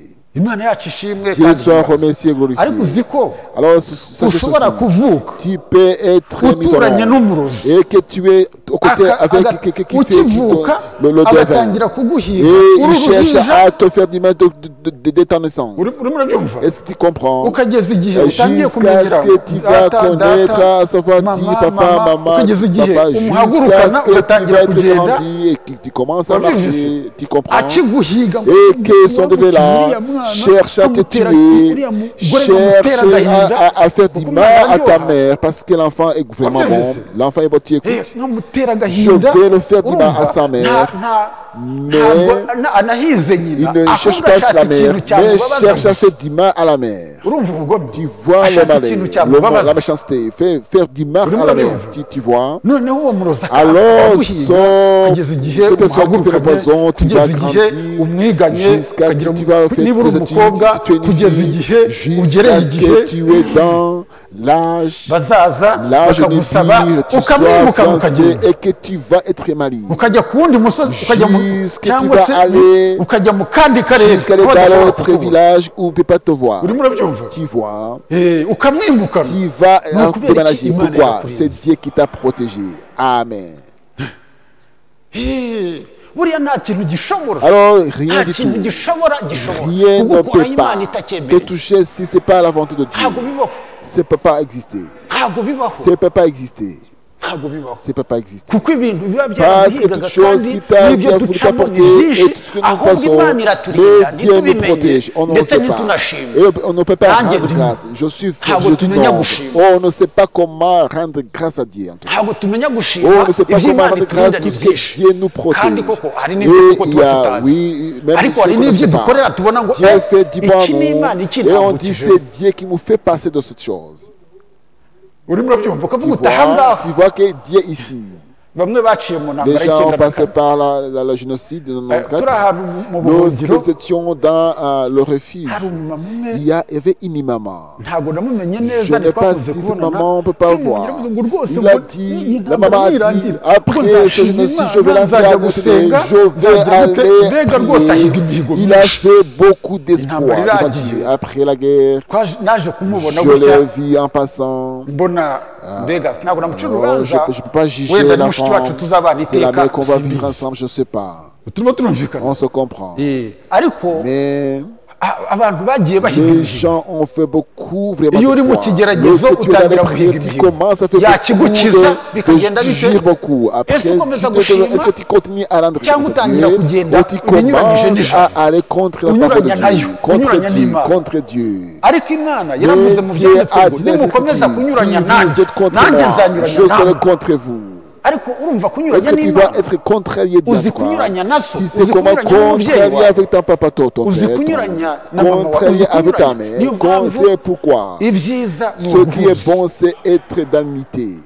guhuza satani akazi ke ni Et ugutandukanya Satan a l'obligation de séparer les gens. akaba yagira gutya mu Il rugo fait dans la maison amener des choses qui ne pas, que vous pouvez vous unifier. Mais Dieu, si Dieu nous donne grâce, nous devons twahuza uhereye unifier. mu Nous devons itorero unifier depuis twahuza mu ngo l'église, zacu dans nos twahuza foyers, on doit nous unifier. ariko satani kubera Mais ko ari Satan, ubugome parce qu'il est méchant, abashaka buri gihe Il ikintu cherche tout cyose le temps toute cyagutandukanya chose na qui mwene te fait séparer de ton cyagutandukanya na mushiki frère, qui wacu te fait séparer de ariko ton iyo de la ufite imbuto sœur. y'Imana Mais igihe que la cyose semence de Dieu, tout le urwana temps, ushaka tu kwiyunga na mwene combats se. pour être unifié ushaka avec le frère. urwana ushaka Tu kwiyunga cherches na chaque mwene fois data à unifier avec igihe le cyose frère. mugize Tout icyo le gupfa temps où vous avez Kandi un ibyo pendant nibyo entre jambo. vous. C'est la parole. Amen. nibyo nibyo C'est vrai, c'est vrai. ariko aho mwahumvise Est-ce que vous avez compris cela? rwa ruhinja Le bébé. Imana ikagenda uruha ubwenge Dieu gahoro va gahoro donner la akazagera muri sagesse, kaminuza intelligence jusqu'à agakomeza à amashuri l'université. Va akarangiza donc, akajya gukora il va faire le boulot. ubwenge rwose On va dire akora c'est akazi neza intelligent. agira gute Il faut dire ibintu bien. nk'ibyo Des ngibyo choses pareilles. akazageza igihe Jusqu'à ce ngo ariko que- ngo ntabwo ugishoboye Mais tu gukora peux pas, ngo rwose travailler. ngo igihe Alors, cy'ikiruhuko cyawe alors tu kirageze vas prendre donc ngo rwose aller à l'âge de retraite. kuruhuka Tu dois akazi te ukagahagarika retraiter, akagenda arrêter le akicara boulot, va t'asseoir. Imana ntabwo igushikuza Dieu ubwenge n'ôte pas l'intelligence. kuko Imana ni umubyeyi Parce qu'il est parent. ntabwo Il ne igushikuza peut pas ôter du coup de l'intelligence. Non. Imana irakuzi Dieu te iratuzi connaît, Dieu nous connaît. ahubwo igenda ikwaka Mais ubwenge il gahoro donne gahoro l'intelligence gahoro gahoro petit à petit. ukazageza igihe Jusqu'à ce que uba ufite tu vas voir. reka mvuge uba ufite Tu zino vas- rinete mu tu vois ntoki les lunettes dans uba tes uzifite mu mains. ntoki Tu vois les lunettes ngo dans les ariko ngo mains. rinete zanjye ngo Tu vas zagihera dire où sont mes lunettes? ngo rinete zanjye ngo Où sont mes zagiye lunettes? ngo ugahamagara umwana Tu vas appeler un ngo enfant. ngo Tu vas appeler un runaka we enfant. kandi atari Un tel ngo qui ariko n'est pas ce ngo lunettes enfant. zanjye ngo Où zagiye se hehe? trouvent mes lunettes? burya Imana iba yaratangiye C'est kugenda Dieu qui a ikwaka gahoro commencé à gahoro doter l'intelligence kubera petit ko à ni petit, umubyeyi parce que c'est un ariko parent, mais idufashe qui nous aide en tout cas. nubwo yatwaka ubwenge Quand il va bw'umubiri ariko ôter ijambo l'intelligence, mais la parole. Amen. ijambo La parole. ikwaka ubwenge Qui donne bw'umubiri ariko ijambo l'intelligence charnelle, mais la parole. ku ijambo Si uba la umunyabwenge parole que tu sois sage, uba umusaza que tu umukecuru sois vieux umunyabwenge ou mais avec la sagesse, ushishikazwa avec no gushyira mu l'empressement, bikorwa de ibyo mettre yavuze la pratique de ce qu'il a dit. ubwo nibwo busaza C'est bwiza ça la bonne vieillesse. Amen. ubwo nibwo C'est nibwo uba ça ugiye gusaza que tu sois utanduranyije vieux cyane sans avoir de défauts hari avec les gens. umuririmbyi wo mu isi Il y a un wabiririmbo chantier jya du umenya monde qui a gusaza dit, sois utanduranyije vieux cyane sans avoir de défauts avec oya les gens. n'agahoro biveho Même le Père a ôté cela. Amen. dusaze neza Que nous soyons bien en Abasaza basaze que nous neza. soyons Dufite des abasaza vieillards, hano nous n'abakecuru avons des beza. vieillards, des vieilles ici Basaziye qui mu sont ijambo. bien vieillis dans la Bubaha parole, Imana. à respecter l'éternel. Amen. hano hari abasaza Il y a ici les vieux. akagira gutya ijambo Et la rigatambuka parole passe. amena Et bibe il gutyo dit Amen, que ce soit ainsi. ugasanga Et tu iteraniro vois que dans hari l'assemblée, ikererwa il n'est pas retard dans Ugasanga l'assemblée. niwe Tu vois que c'est yubahiriza lui gahunda. qui prend l'autre Umushumba aba yarashyize mu que itorero. le pasteur a établi dans l'église. Amen. murabyumva Tu écoutes. ako ni ugusaza C'est neza ça, être bien vieilli en tout ayo cas. ni amasaziro C'est meza ça la bonne vieillesse. ayo niyo masaziro C'est meza ça la kuruta bonne ibindi. vieillesse, c'est abandonner Ntabwo autre ari chose. amafaranga C'est pas Nibyo, l'argent. amafaranga nayo ni L'argent meza c'est bon, oui, c'est bon, mais nubwo bibiri iravuga quoi, ngo la ni Bible umuzi dit c'est w'ibibi la byo- source de tous les maux. ubutunzi bubi amafaranga ni ubutunzi bubi l'argent c'est la Yesu mauvaise yayise richesse. ubutunzi Jésus l'a bubi. appelé la mauvaise ngo richesse. ariko ubwo butunzi Mais bubi cette mauvaise richesse, mubushakishe il faut la chercher. mubushakishe ubutunzi Cherchez-la budashira pour avoir la richesse Urimo urabyumva? éternelle. Tu écoutes? imana yacu ishimwe Notre Dieu soit kandi remercié et ihimbaze. glorifié. ngo yadusomeye ngo Tipeli, umurongo wa 20 ngo verset 20. imwaza amagambo y'abiringirwa Il met le burya rero de gens qui sont ushobora no crus. kwiringira Type- uriya mwene data rwose Oh frère, disons, ndamwizeye je crois à ce azafasha frère, iki il va m'aider azankorera ceci, iki il va faire azagira ceci pour gute moi. et ukamwizera tu vas croire au wajya frère. kubona Et du coup, tu ukabona vas icyo voir, wari tout ce que ton umwiringiye espérance nta pour ce kigukoreye frère ne l'a pas fait. wabyumvise Tu vois, wenda peut-être que nari mvuze mpereye je hanze disais à ariko partir de ngarutse bureau, mu je reviens dans la maison de turimo Dieu. turumvikana On se comprend. imwaza amagambo Il y'abiringirwa met du dessous des ntukiringire gens so en wanyu croix. Ne ntukiringire crois pas à nyoko ton wanyu oncle, à ta ntukiringire tante. abantu Ne crois pas à des gens de ta famille qui sont grands. cyangwa za nshuti Ou zawe de tes z'amagara amis de ujye grands. wiringira uwiteka Espérez à l'éternel. Amen. niwe gisubizo C'est lui gusa la réponse. Lui seul. Amen. ntukamushyireho umutima Ne mettez pas le cœur dans d'autres gens.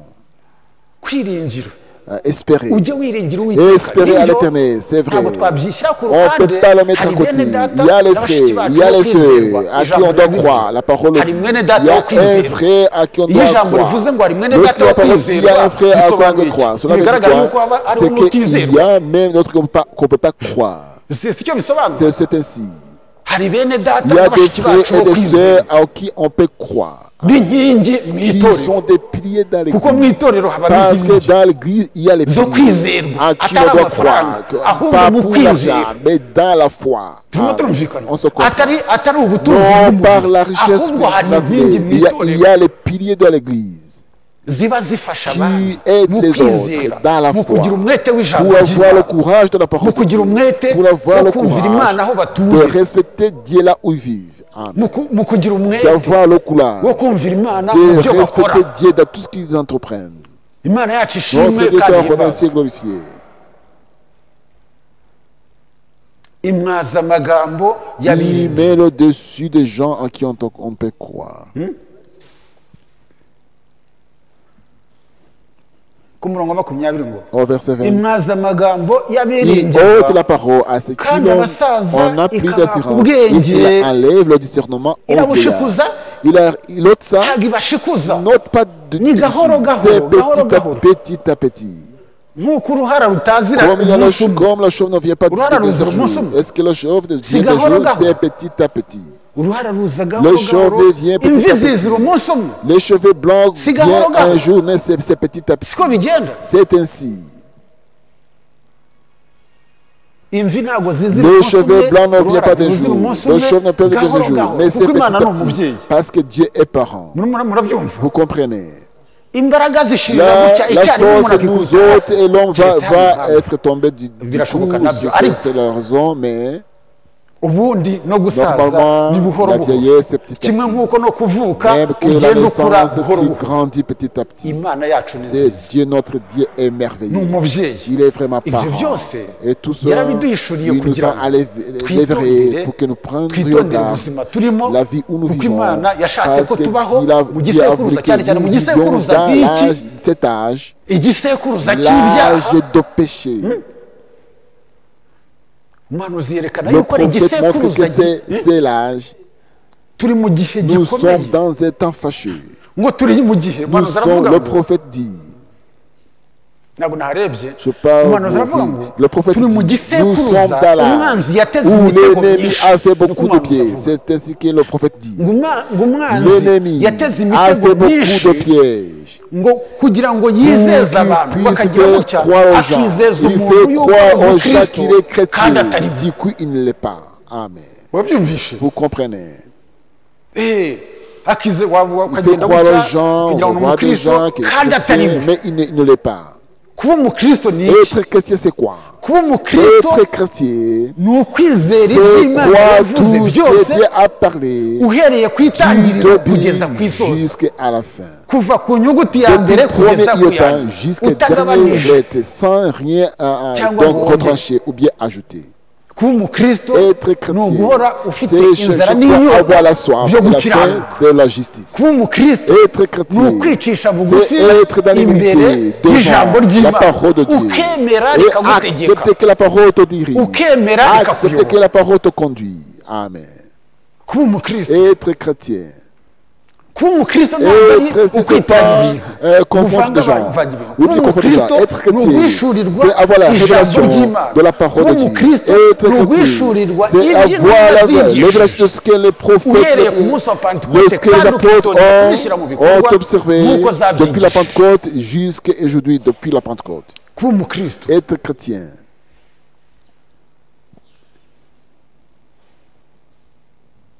kugira umwuka wera avoir le Saint-Esprit. kugira umwuka wera ntabwo Avoir ari le Saint-Esprit, ukugira c'est pas, gutya ngo c'est pas wititize dire ngo donc witerere hejuru ugire gute sauter en oya haut. ntabwo ari Non, byo c'est pas cela. siko kugira umwuka C'est pas cela wera avoir le Saint-Esprit. kugira umwuka Avoir le wera Saint-Esprit, ni ukwitondera c'est garder. umushumba wacu niwe Notre ubushize pasteur watwigishije nous a enseigné la ku fois byerekeranye passée n'inshingano concernant les ni obligations. ukwitondera C'est inshingano à garder les obligations. ni ukwitondera C'est inshingano prendre garde Imana responsabilité yaguhaye que Dieu t'a donné z'ijambo de ryayo sa parole mu gihe cyawe dans ton temps. niba uri umwana Si tu es un enfant, ukaba uzi tu inshingano dois z'abana reconnaître les responsabilités des icyitondero enfants. cya mbere ngo Qui est bana l'attention. mwumvire Vous, ababyeyi babo enfants, ukaba obéissez uzi à vos yuko parents. niba uri umwana ukaba Que uzi si ko tu es un enfant, ufite que tu inshingano dois connaître que tu as la kumvira responsabilité umubyeyi wawe d'obéir ariko à ton père, icyitondero à ton papa, ntabwo ari ton père. ukumwumvira mu bibi Pas l'obéir dans les mauvais. ntabwo ari ukumwumvira mu Pas bibi l'obéir dans les mauvais. ahubwo ni Mais c'est ukumwumvira l'obéir mu kintu cyose dans toutes choses. kitagize icyo Qui n'est pas kibangamiraho ijambo contre la parole de Dieu. Amen. uko niko n'umugore C'est ainsi que nawe la femme agomba kumvira doit umugabo obéir à son mu mari bintu byose en toutes choses. ariko ntabwo ari ukumwumvira C'est mu pas bitari l'obéir à ijambo des choses qui n'est pas la parole. Non. utazabyitiranya Qui ne peut pas le confondre. wahanga umugabo wanjye Si ngo que mon yabivuze mari a dit, none se navuga ngo si il dit navuga ngo alors, s'il va dire uriya mugabo ni que inshuti yanjye l'homme, mujyane uyu munsi mutahane uzemera ujyane nawe avec l'homme à l'autre mariage, si tu vas accepter, non. ngo ni uko umutware C'est wawe que abivuze ton maître a Ntabwo dit ari cela. byo. C'est pas ainsi. ntabwo ari ryo C'est jambo pas la parole en tout cas. niwe mugabo wanjye C'est mon. Wowe Imana yampaye Tu nawe es mon yampaye mari, abandi Dieu m'a bagabo. donné, m'a pas donné d'autres maris. ntabwo ari byo C'est pas vrai. ntabwo ushukashuka Si ngo on va gira gutya te ngo séduire, gira gutya na de faire gutya ceci, de faire binyuranyije cela, n'ijambo contre la parole.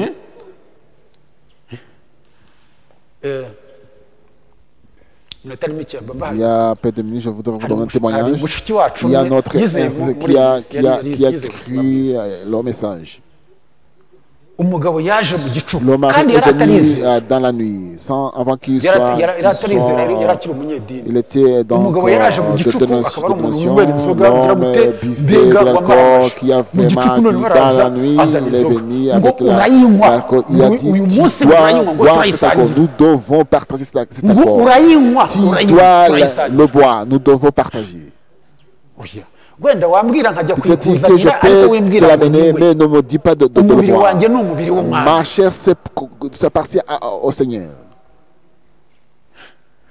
kuko kuyikora gutya Parce que le toucher ne peut ntibyagusindisha pas te faire ariko ivrer. uyinyoye Mais si yagusindisha tu vas le boire, ça va te t'enivrer. inzoga zirakubaganisha L'alcool fait du mal. niyo mpamvu C'est ntayinywa pourquoi je ne peux pas le kubera boire. ko uri umugabo Oui, wanjye c'est parce que mon mari, kukunezeza pour te faire dans Non, l'église. Alors, noneho umugabo aravuga le ati mari urayinywa a dit, tu vas en tout cas le boire. Nutayinywa, Si tu ne le bois pas, bigiye kuba ça va ibindi être autre mbega affaire. atari ugukina Ça en fait du jeu. abimubwira rwose Il lui atari a dit ugukina sans jeu. kubera ko umugore Parce nyine yari que la amuzi femme le connaissait. Ati, ndabizi iyo Il yavuze a aba dit yavuze lorsqu'il parlait, il a parlé. uzi ikintu yakoze Tu vois ce qu'il a fait. yaragiye Et la femme est partie. yemera kurara A hanze accepté de dormir en dehors. yemera kurara Elle a accepté de dormir en dehors. ingwe iraza Le tigre est venu gicuku. dans la nuit. uko yicaye mu rugo aho Comme elle est ngaho, assise dans la maison mbega à nta l'extérieur, kunyeganyega sans bouger, yumvishe gusa ahindutse elle a senti qu'elle a mbega changé. yaraye acungana nayo Elle, kugeza mu rukerera elle est veillée Rwa- vers le rwo mu ma saa kumi saa kumi n'imwe nibwo yagize tigre. gutya Dans les matins à iragenda 5 heures, le tigre est parti. Urimo urabyumva? Tu vois? reka twe kwinjira aho On peut ngaho pas gusa entrer dans nababwiraga cela. Mais je yuko vous disais que ntabwo ari ukumvira mu c'est bibi pas obéir dans le mauvais, ahubwo mais ni ukumvira mu kintu obéir cyose dans toute chose kitagize icyo qui n'est kibangamiyeho pas ijambo contre la parole. nibyo Oui, c'est vrai. uko niko bimeze C'est no mu ainsi buyobozi que no mu dans butegetsi l'autorité, dans l'administration, no mu buyobozi dans l'autorité Nabyo ni administrative. uko. C'est ainsi. no mu rugo Même au foyer. ijambo ry'imana ritubwira La ko tugomba parole de kumvira Dieu dit que ubutegetsi nous devons niko respecter byagenze l'autorité. kuri Shadraki, Ça a Meshaki été na à Meshach Abednego. et Abednego. umwami yaravuze ati Le roi a rero dit, nimudapfukamira kiriya Si vous gishushanyo ne postez pas devant ce statut, nimudapfukamira kiriya si gishushanyo vous ne postez pas devant le statut, nakoze nkagishyira ku que kabande j'ai établi dans la vallée, kuko bari parce nk'uko n'umuhanuzi que, comme abyerekana le prophète le ngo bari montre, bakoze ils igishushanyo gisa avaient na daniyeli établi un statut Gifite isura ya Daniel. qui a l'image de Daniel. kuko daniyeli we Parce que Daniel, lui, ntabwo yajugunywe mu il n'a ntabwo pas yari été, mu bajugunywe mu itanura ry'umuriro pas kuko des gens qui daniyeli étaient we mis yari dans la ibwami furnace parce qu'il était au palais Shadraki, royal. Meshaki na Shadrach, Abednego Meshach et nibo Abednego, bajugunywe ce mu sont itanura ces les trois ry'umuriro qui se sont mis dans la fournaise de dauphin. noneho igishushanyo Alors cyari l'image a cyakozwe été faite. cyari cyakozwe Ça a été igishushanyo fait une gisa na image daniyeli qui se ressemblait à Daniel. kuko Parce daniyeli que Daniel, ni ukubera iki Pourquoi nabwo ntabwo icyo gishushanyo le cyakozwe statut n'a pas gisa na été daniyeli fait comme ntabwo cyapfuye Daniel, gukorwa n'a pas gutyo été gusa fait ainsi. ahubwo ni uko C'est que daniyeli Daniel, umwami yari Le yaramubonye roi imana muri we a vu Dieu en ubwo yajyaga Daniel. asobanura inzozi ze akamubwira ibihishwe avuga ati rwose rwose nta yindi mana ibaho itari imana ya Daniel. Niyo mpamvu uri gukora igishushanyo bakoze igishushanyo gisa na on a Daniel. fait le statut qui ressemble à Daniel. Niyo mpamvu C'est pourquoi niyo wakora igishushanyo gisa na Mariya ntabwo twagipfukamira ngo nuko wakise ko gisa na comme Mariya Marie, on ne peut pas le reposer devant lui. Non, c'est pas ntabwo vrai. twakikubita Nous ne imbere ngo pouvons nuko pas gisa na nous Mariya prosterner de parce qu'il nubwo ressemble à Marie. wakibyinirira ukacyita Quoique ngo tu peux kirasa na appeler que Yesu c'est kirasa na semblable à Yesu ngo dore nguyu Jésus, Yesu voilà ngo none ngo Jésus, alors on dupfukamire doit ntabwo ari prosterner. byo C'est pas vrai. ibyanditswe biravuga Les ngo Écritures disent, ntugapfukamire non, igishushanyo prosternez pas devant kibajwe l'image. ntukakikubita imbere Taillé, iryo ni ne peut pas, itegeko c'est la ry'Imana loi de Dieu. niyo Amen. mpamvu twasohotse C'est tukava pourquoi mu nous sommes madini sortis yose des dénominations. tukava mu Nous nyigisho sommes zidahuza sortis des institutions, des doctrines contre la parole, la vérité. imana yacu ishimwe Notre kandi Dieu soit yubahwe. remercié et glorifié. umwami baramwumviraga On a ariko igihe écouté cyo au gukora roi. igishushanyo Alors, en kigeze faisant byagenze ceci, bite qu'est-ce qui s'est passé? Oya, yarabihakanye aravuga Il ati a oya, nié, il a dit, turakumvira rwose turanakubaha nous te respectons. turakubaha Nous te respectons. noneho umwami Alors aravuga le ati roi a dit, nimudapfukamira si vous ne prosternez kiriya pas gishushanyo devant le cyakozwe statut établi kiri hariya mu qui kabande est dans la vallée, ndabajugunya je muri vais ririya vous tanura mettre ry'umuriro dans la fournaise de wacanye feu qui est vraiment ardent. ngo ndaza ngo maze Je vais ndebe voir imana iza que kubakiza Dieu qui va amaboko vous yanjye sauver de mes bras. ati nuko Alors, bimeze ils ont dit, c'est ainsi. burya Alors, umwana le w'imana enfant de Dieu, iyo afite ijambo lorsqu'il a la ntagira parole, ikimukanga il n'a aucune crainte. kuko Parce uramukanga que tu nawe vas le faire akagukanga craindre, il va aussi te faire craindre. urimo urabyumva Tu vois, uramukanga tu vas le faire n'ibyo craindre, twambaye oui, umubiri nous turakanga portons la chair, tu vas... ariko niwikanga On ntukajye va l'effrayer, ne peut Ujye uba pas hafi aller loin. y'ijambo.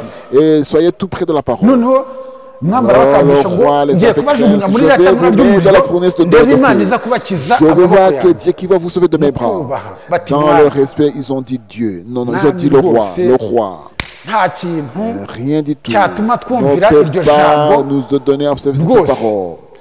utujugunyemo Réellement, jetez-nous imana dans la yacu fournaise. Notre dusenga Dieu, que nous prions, ishobora kudukiza peut nous sauver. Amen.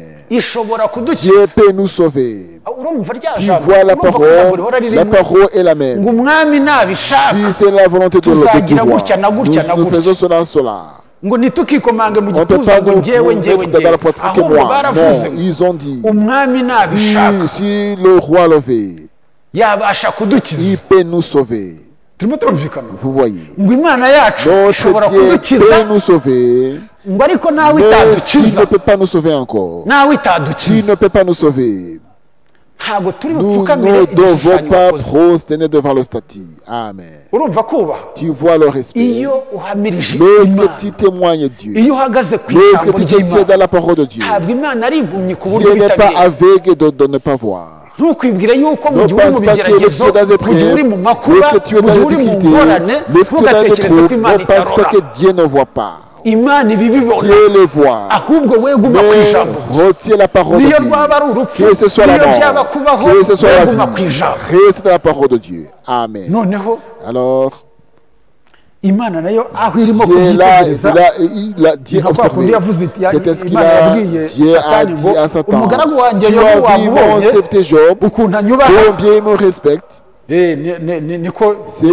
n'icyo gihe niko C'est ainsi David. imana nayo aho irimo Dieu là, kureba il était en train de ukuntu voir barimo guhamya ijambo combien il ryayo témoignait sa parole. ntabwo imana yigeze ituma Dieu marayika n'a pas envoyé l'ange. imana y'ubwayo Dieu yaravuze iti lui-même njyewe a ubitabarira dit, je vais les sauver. ni njyewe C'est ugiye moi-même que je vais les kugeza sauver igihe jusqu'à ce bamenya yuko qu'ils voient ndi imana connaître yabo que je suis leur Dieu. uko babihamije Comme ils ont niko biri témoigné, ça a été ainsi. natwe uko Nous, duhamya comme nous niko témoignons, bizaba ce sera ainsi. Amen. niba duhamya Si nous umuzamu témoignons le Niko lendemain, bizaba. ce sera ainsi. niba duhamya Si yuko nous imana témoignons izazura que Dieu abapfuye va résister les Niko morts, bizaba. ce sera ainsi.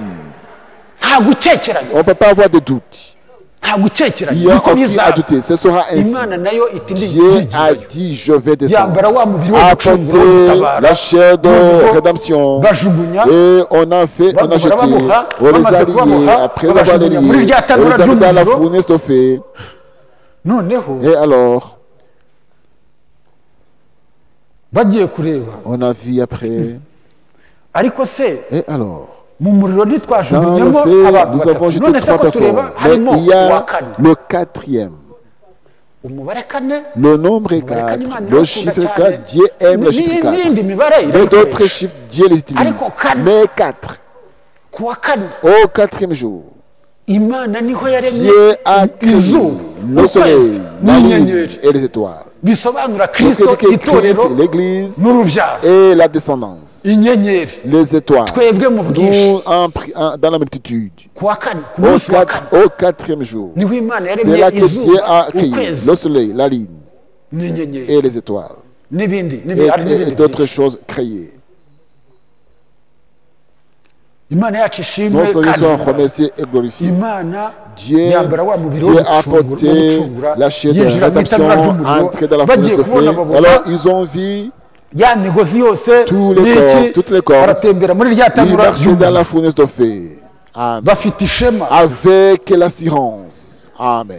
igihe yesu kristo Lorsque yamanukaga Jésus-Christ est ikuzimu descendu dans akavura l'enfer, abapfuye umuhanuzi aravuga ngo résister les morts i yerusalemu à muri yerusalemu à Jérusalem. ba bandi Les bari gens barapfuye qui étaient morts, yesu kristo akajya Jésus-Christ ngo les a bagendaga mu assistés. mujyi w'i Ils marchaient yerusalemu dans la ville de Jérusalem bagenda gisirikare avec comme des militaires.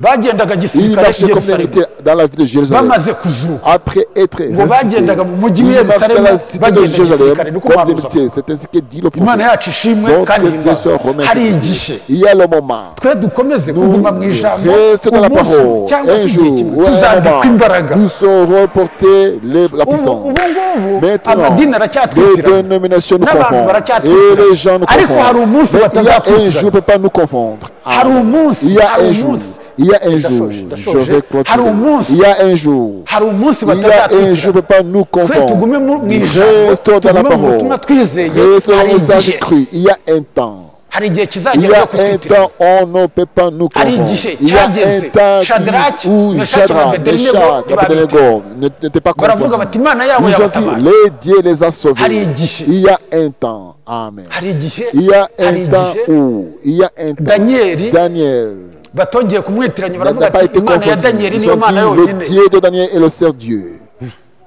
Eh, igihe hari Le igihe temps, il y a un temps. yategetse Il a ordonné. umwami Il a ordonné kugira le ngo ajye mu roi ishyamba d'aller kurisha dans la n'inka forêt pour ngo aller kugeza igihe brouter comme des vaches. azavayo yuko yamenye Il yuko va savoir ijuru que ari le itegeko ciel qui ordonne. Amen.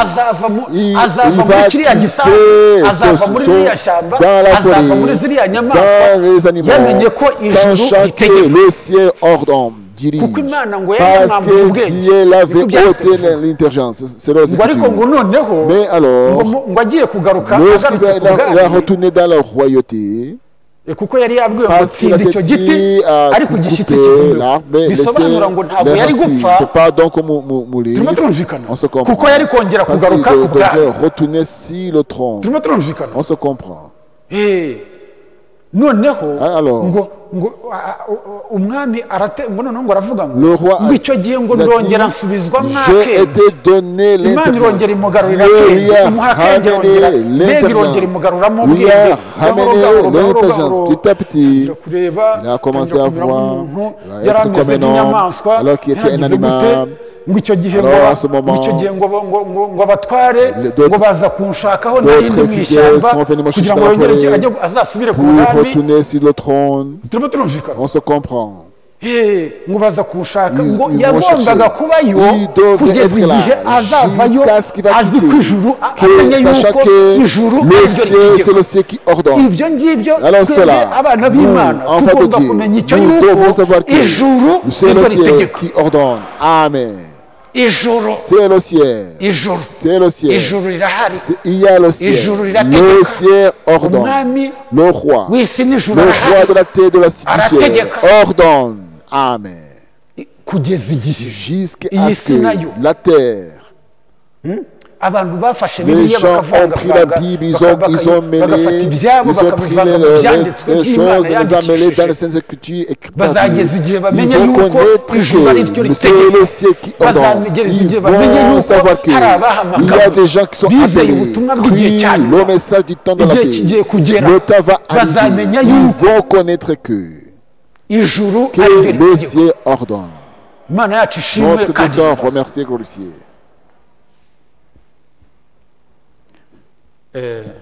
reka ngarukire hano Alors je m'arrête Imana par ibahe umugisha. Dieu vous Mu bénisse izina rya Yesu au Kristo. nom de Jésus-Christ.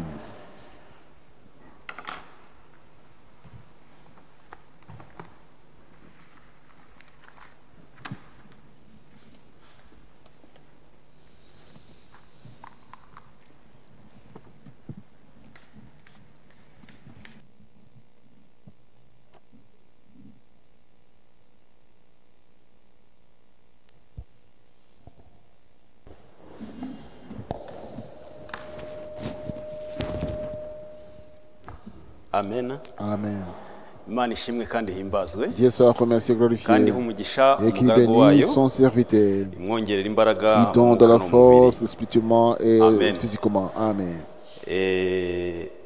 Imana y'abaheburayo Dieu des Hébreux, iriya yagiye c'est lui qui ikabana nayo mu a itanura, été avec eux dans la fournaise de Kabana feu. nabo. Il a été avec eux. iyo niyo mana yacu. C'est notre Dieu.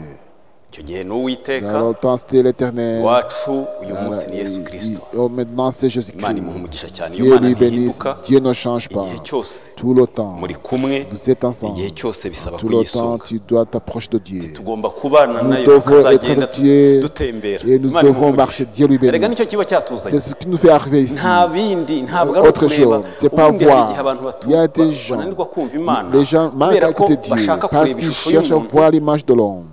bakagira ngo Et Imana pensant nayo que iri mu Dieu ishusho aussi se trouve ya dans bene data l'image des batubwiraga frères qui nous cyangwa disaient, yanjye ou de n'abandi mon image. Imana yo ni Imana ibyo ivuze Dieu et Dieu, tout ce qu'il iyo dit, ubyakiye si tu acceptes, irabikorera. il va l'exaucer. Amen. Kuko nicyo Amen. kiba cyatuzanye. C'est ce qui nous a fait Imana arriver imuha ici. umugisha. Dieu le bénisse. ukavamo Alors kuko quitter tujya ici tuvuga parce que nous ibigeragezo disons des ariko burya épreuves. n'ibigeragezo Les tugomba épreuves aussi, on tukagenda va noneho quitter. bituvuga. Et ça doit nous témoigner. Ikigeragezo kikakuvuga. L'épreuve va te témoigner. naramufashe Que je ndamukanda. l'ai prise et Ndamukanda, pressée. Je l'ai ndongera pressée, ndamukanda. pressée, pressée. none se buriya ariya tanura Alors ntabwo dans la ryabwiye ayandi fournaise, matanura ko a hari dit abashya aux autres hari fournaises n'abadashya. qu'il y a des gens qui ne peuvent pas être Hari pliés. abashya, hari Il y a des gens qui ne peuvent pas n'abadashya. être pliés. Imana Dieu te data. bénisse mon frère. amen Amen. niyo mpamvu rero C'est pourquoi iyo niyo mana yacu c'est notre ijuru niryo Dieu. Le ritegeka ciel, c'est lui qui ordonne. uwiteka ahimbazwe L'Éternel soit mu remercié. izina ry'umwami wacu Au Yesu nom de Kristo. Jésus-Christ. ubundi mu bindi bihe ubu Dans twaba d'autres gens, tugiye kwinjira mu on gihe cyo devrait gutura entrer ariko pour none donner tugiye kwinjira offrande. mu gihe cyo Nous guhimbaza devons Imana adorer kandi Dieu. muribuka yuko nituza Et vous savez gutandukana qu'à nous quitter, abanyeshuri turashima Imana ko baje Nous rendons grâce parce que les étudiants sont ababashije revenus. gukurikira ku Déjà mbuga qui ont ku suivi rubuga sur nuko la bazajya technologie, baterana ils doivent mu se iteraniro rya rassembler gatatu dans troisième assemblée cyenda, saa à kumi n'imwe. 15h jusqu'à kubera ko iyo urebye ubu ngubu 17 urebye heures. wasanga nta myanya ihari. Parce qu'il n'y a pas de place ici. Amen. Amen. kandi guhamya ntabwo Et birarangira. témoigner n'est pas encore fini. inzugi ntabwo Les portes ne zirafungwa sont pas aho fermées. uri urimo De urabwira là où tu es irembo là. Est-ce que Ibyo tu es la bisaba ko porte? tubikomeza. On doit retenir cela. ukabwira abandi yuko Dis à d'autres Yesu gens que akiza. Jésus guérit, Amen. sauve. Amen. ubushize kandi La fois pasiteri yari passée, yavuze le ko, pasteur a dit bari butubwire que ibyerekeranye on doit na nous dire muntu. concernant le Murabizi ko moment. hano Vous mu savez isi qu'ici habamo dans la terre, il y a le hakaba piratage. na original. Il y a aussi le original. Amen. Amen. mu ikoranabuhanga Dans banza la babita technologie, abahakazi. on les appelle Abantu bashobora les umuntu troublés, ashobora les gufata hackers. telefone yanjye On peut prendre ma akayijyamo, téléphone, entrer dans ma téléphone akavuga et nkanjye parler comme agakora moi, akaba va yagira ibyo agir, agusaba va te demander bajya quelque babikora chose. ku On le WhatsApp. fait dans le WhatsApp. ubwo rero iyo Alors, hagikozwe lorsqu'il ikintu y hari a n'abandi une baba action bagenda faite, il y a bashaka d'autres gens uburyo qui cherchent d'autres moyens bakwiba abantu cyane cyane de voler, ibyo yavugaga imyuka mibi de mauvais byerekeranye esprits. n'iriya momo Concernant le ya moment Église, de l'église, hari abantu il y a des gens qui sont entrés dans le moment et le professeur a dit cela, il cherche à l'utiliser. noneho ku buryo Alors, de ushobora façon que kugenda tu peux aller, yaguha tu amafaranga te donnes ukabona l'argent yahawe na et tu semeri vas voir que c'est ce mec qui te donne kubera l'argent. yuko yafashe we Parce qu'il a, il s'est appelé ses mères. hari ababikurikiranye Il y a des gens qui ont bazabitubwira suffi cela, izo qui ni vont nous ingorane dire kenshi ce sont ziba des zihari difficultés qui mu buryo existent busanzwe dans la ariko façon normale. uwiteka Mais mu bihe l'éternel byose en tout ibihe temps, dans byahinduka les temps peut uwiteka changer, mais ntahinduka. l'éternel ne peut pas changer. imana ibaha Dieu umugisha vous mu bénisse izina ry'umwami au wacu nom de Yesu Jésus-Christ. Kristo reka rero duhaguruke Alors soyez debout turirimbire pour imana chanter à hanyuma kandi mu Dieu. kuza gutaha Et en rentrant, murabizi ko vous savez que ni ukubyibukiranya gusa on ariko vous uriya rappelle muryango que la tuwinjiramo porte ariko principale ntabwo ne peut pas tuwusohokeramo y sortir. ibyerekeranye Concernant concernant le jour, comme vous avez vu le gouvernement de notre jour, vous allez le connaître. Comme aujourd'hui, nous utilisons les téléphones, WhatsApp et d'autres liens, on va vous dire combien de gens vont s'assembler. Parce que d'ailleurs, ce sera 30%. Amen. Amen. Le frère va nous faire chanter la chanson, chanter alterner avec l'église, parce qu'après avoir mangé, l'enfant est content, c'est dans la chair, mais la vie est plus que la chair. Dieu soit remercié et béni. Alors pour terminer, le frère Nzaïsenga va prier pour nous.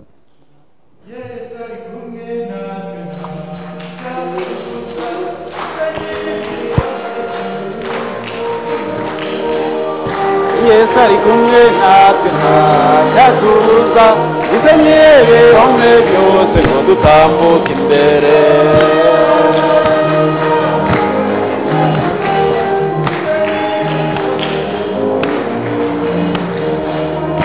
Yesu ari kumwe natwe ntacyaduhuza isenyere hamwe byose ngo dutambuke imbere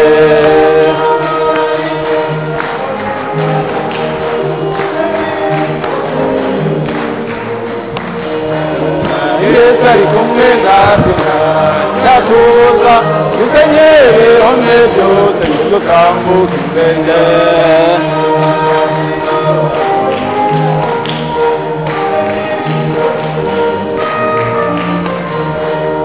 Yesu ari kumwe natwe ntacyaduhuza dusenyere hamwe byose ngo dutambuke imbere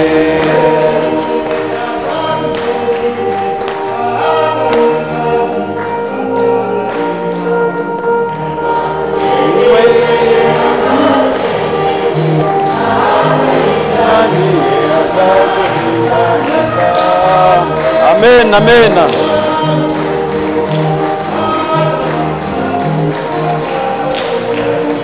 Azatugenda imbere, azatugenda imbere, ahataringaniye azaharinganira. Amen. Haleluya. Azatugenda imbere, azatugenda imbere, ahataringaniye azaharinganiza. Ahataringaniye azaharinganiza. Azatugenda imbere, azatugenda imbere, ahataringaniye azaharinganiza. Wibutse gutanga umwanya. Ahataringaniye azaharinganiza. Ahataringaniye azaharinganiza. Ahataringaniye azaharinganiza. Ahataringaniye azaharinganiza. Ahataringaniye azaharinganiza.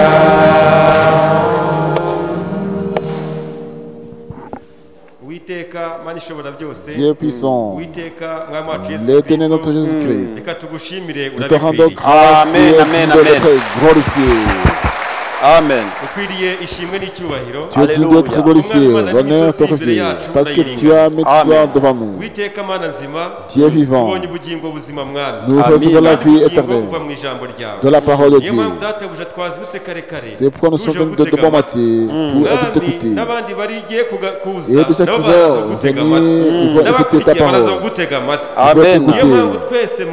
Alors Seigneur, Amen. réunissez tout le monde ensemble. Tu vois nos épreuves. Au nom de Jésus-Christ, Amen. que tu puisses les jeter. Amen.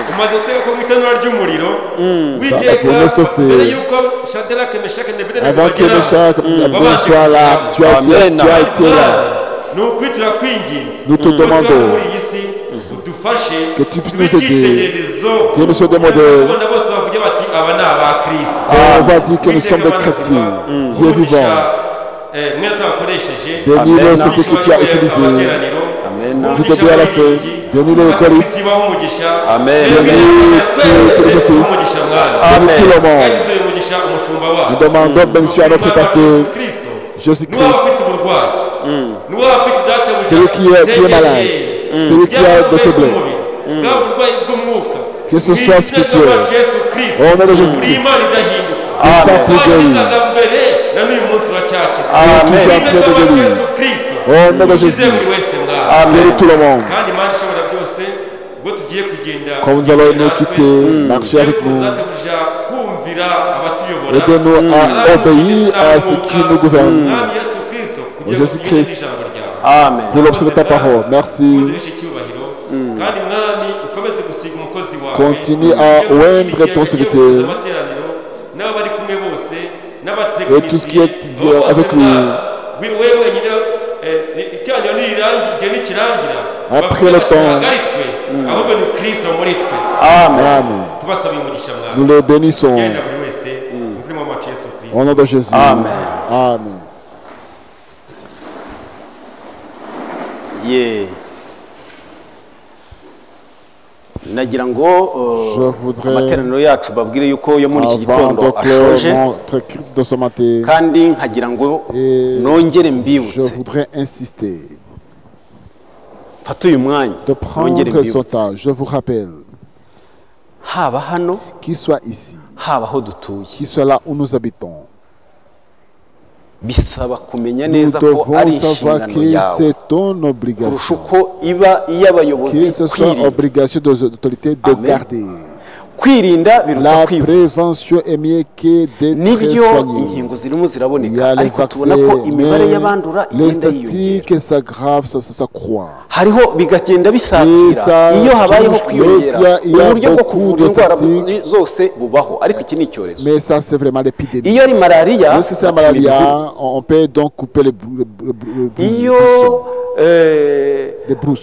kandi bakanifubika Et kugira on ngo doit ari se grippe bisaba couvrir, si c'est kwifubika la ariko grippe, on doit se ubu ngubu couvrir. Mais ici maintenant, bisaba ça gushyiramo demande intera de prendre la distance. bisaba ko buri wese Ça demande que tout agenda ategeranye na le monde mugenzi ne we pas s'approcher nibyo avec le voisin. Oui, c'est vrai. hari uburyo Il y a la façon bw'uko abantu bagomba que les gutanga gens doivent se donner une distance. ni nayo mpamvu C'est pourquoi, nidusohoka en sortant ici, tubyubahiriza nous devons kandi l'observer. tugomba Nous kubyubahiriza devons igihe cyose l'observer dans tout le temps. bisaba yuko nidusohoka no demande qu'en gusohoka sortant, tugashyiramo mais en intera sortant, tukagenda il faut mettre distance. noneho bakavuga ngo Et qu'on bisaba doit ko dire, dutandukana nous devons nous niba tutekereza ko tugomba kumvira devons ubuyobozi observer iyo ushaka l'autorité. kumvira ubuyobozi Alors, ugende mu baroma tu dois igice cya aller 13 à Romains 13.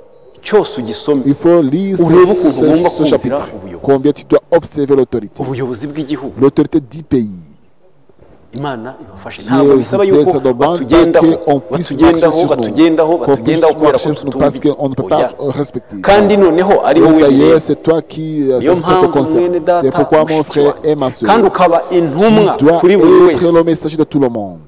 kuko twe dufite Parce que inyigisho nous avons uzi neza ko l'habitude. bakubwira ngo On te dit que nubona si tu vois ikosa kuri l'élève, mugenzi wawe si urubona ton icyaha prochain, le kitica péché qui n'est pas bisaba mourir, kubikubwira nubona umuntu arimo yica si tu vois amabwiriza qui kuko arrête de uburyo brocher les iki mesures, cyorezo cyandura cette épidémie cyarayoberanye. est propagée Biragoye, de birazwi façon, c'est connu, ariko umuti ni ukwirinda mais la niyo mpamvu solution, le murabona remède, turagira ngaha c'est la tugatera prévention. imiti C'est tukagira pourquoi ariko on fait ici icyiza tous les médicaments. igishoboka Mais ni ce qui est ukwirinda possible, c'est vous prévenir. ukambara agapfukamunwa Portez les neza masques, la cache-nez bien.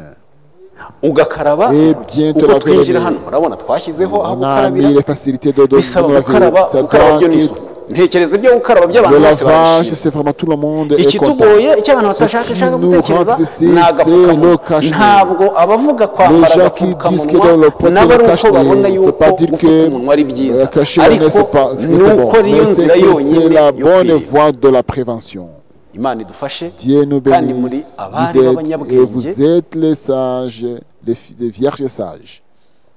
uwiteka ajya Dieu abahishurira qui donne kandi la umwuka révélation, wera que akomeze le kubana nawe Saint-Esprit soit toujours avec vous. amen Amen. Kubw'ibyo rero Alors hasigaye pour cela du reste, amahoro ya Kristo que la ajyanira paix buri de wese, Jésus-Christ soit avec tout le dukomeze monde. kwibukana, Continue à nous dukomeze rappeler les autres, gusengerana, prier les uns les autres. dukomeze kwizera Imana, à kubera croire à ko Dieu. nubwo ibyo byose Parce tubivuga qu'en disant hari tout Uwiteka cela, uri hejuru ya l'Éternel byose. est au-dessus de toutes Amahoro ya choses. Kristo Que ajyane la na paix de buri Christ wese. soit avec tout le monde. Kandi buri wese que tout arabanza le monde, mu gusohoka en sortant d'ici, mu gutangira mu gusohoka En niho sortant duhera d'ici, dushyiramo intera. c'est là on doit nous distancer. Amen.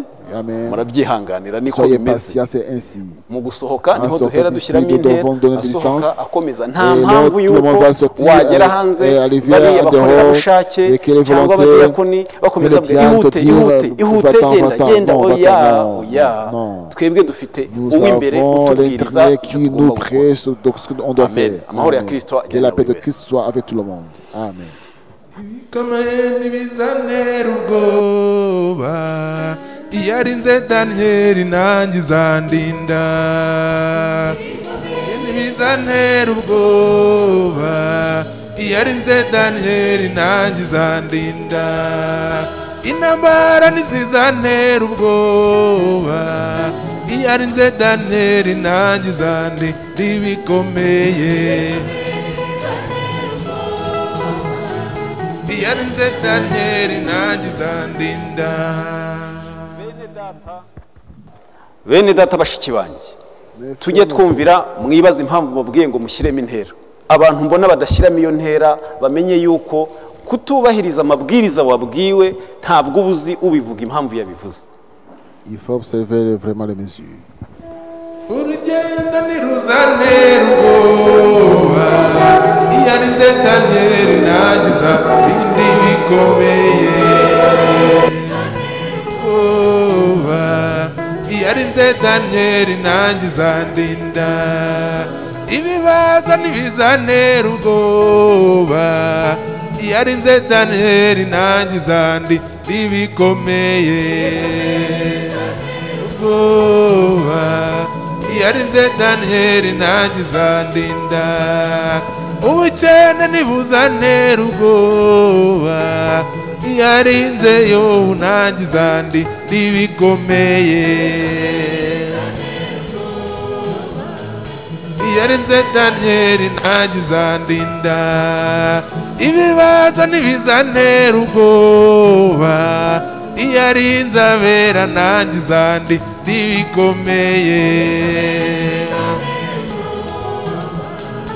iyo arinze daniyeli nanjye izandinda iyo arinze daniyeli nanjye izandinda iyo arinze daniyeli nanjye izandinda iyo arinze daniyeli nanjye izandinda iyo arinze daniyeli nanjye izandinda iyo arinze daniyeli nanjye izandinda iyo arinze daniyeli nanjye izandinda iyo arinze daniyeli nanjye izandinda iyo arinze daniyeli nanjye izandinda iyo arinze daniyeli nanjye izandinda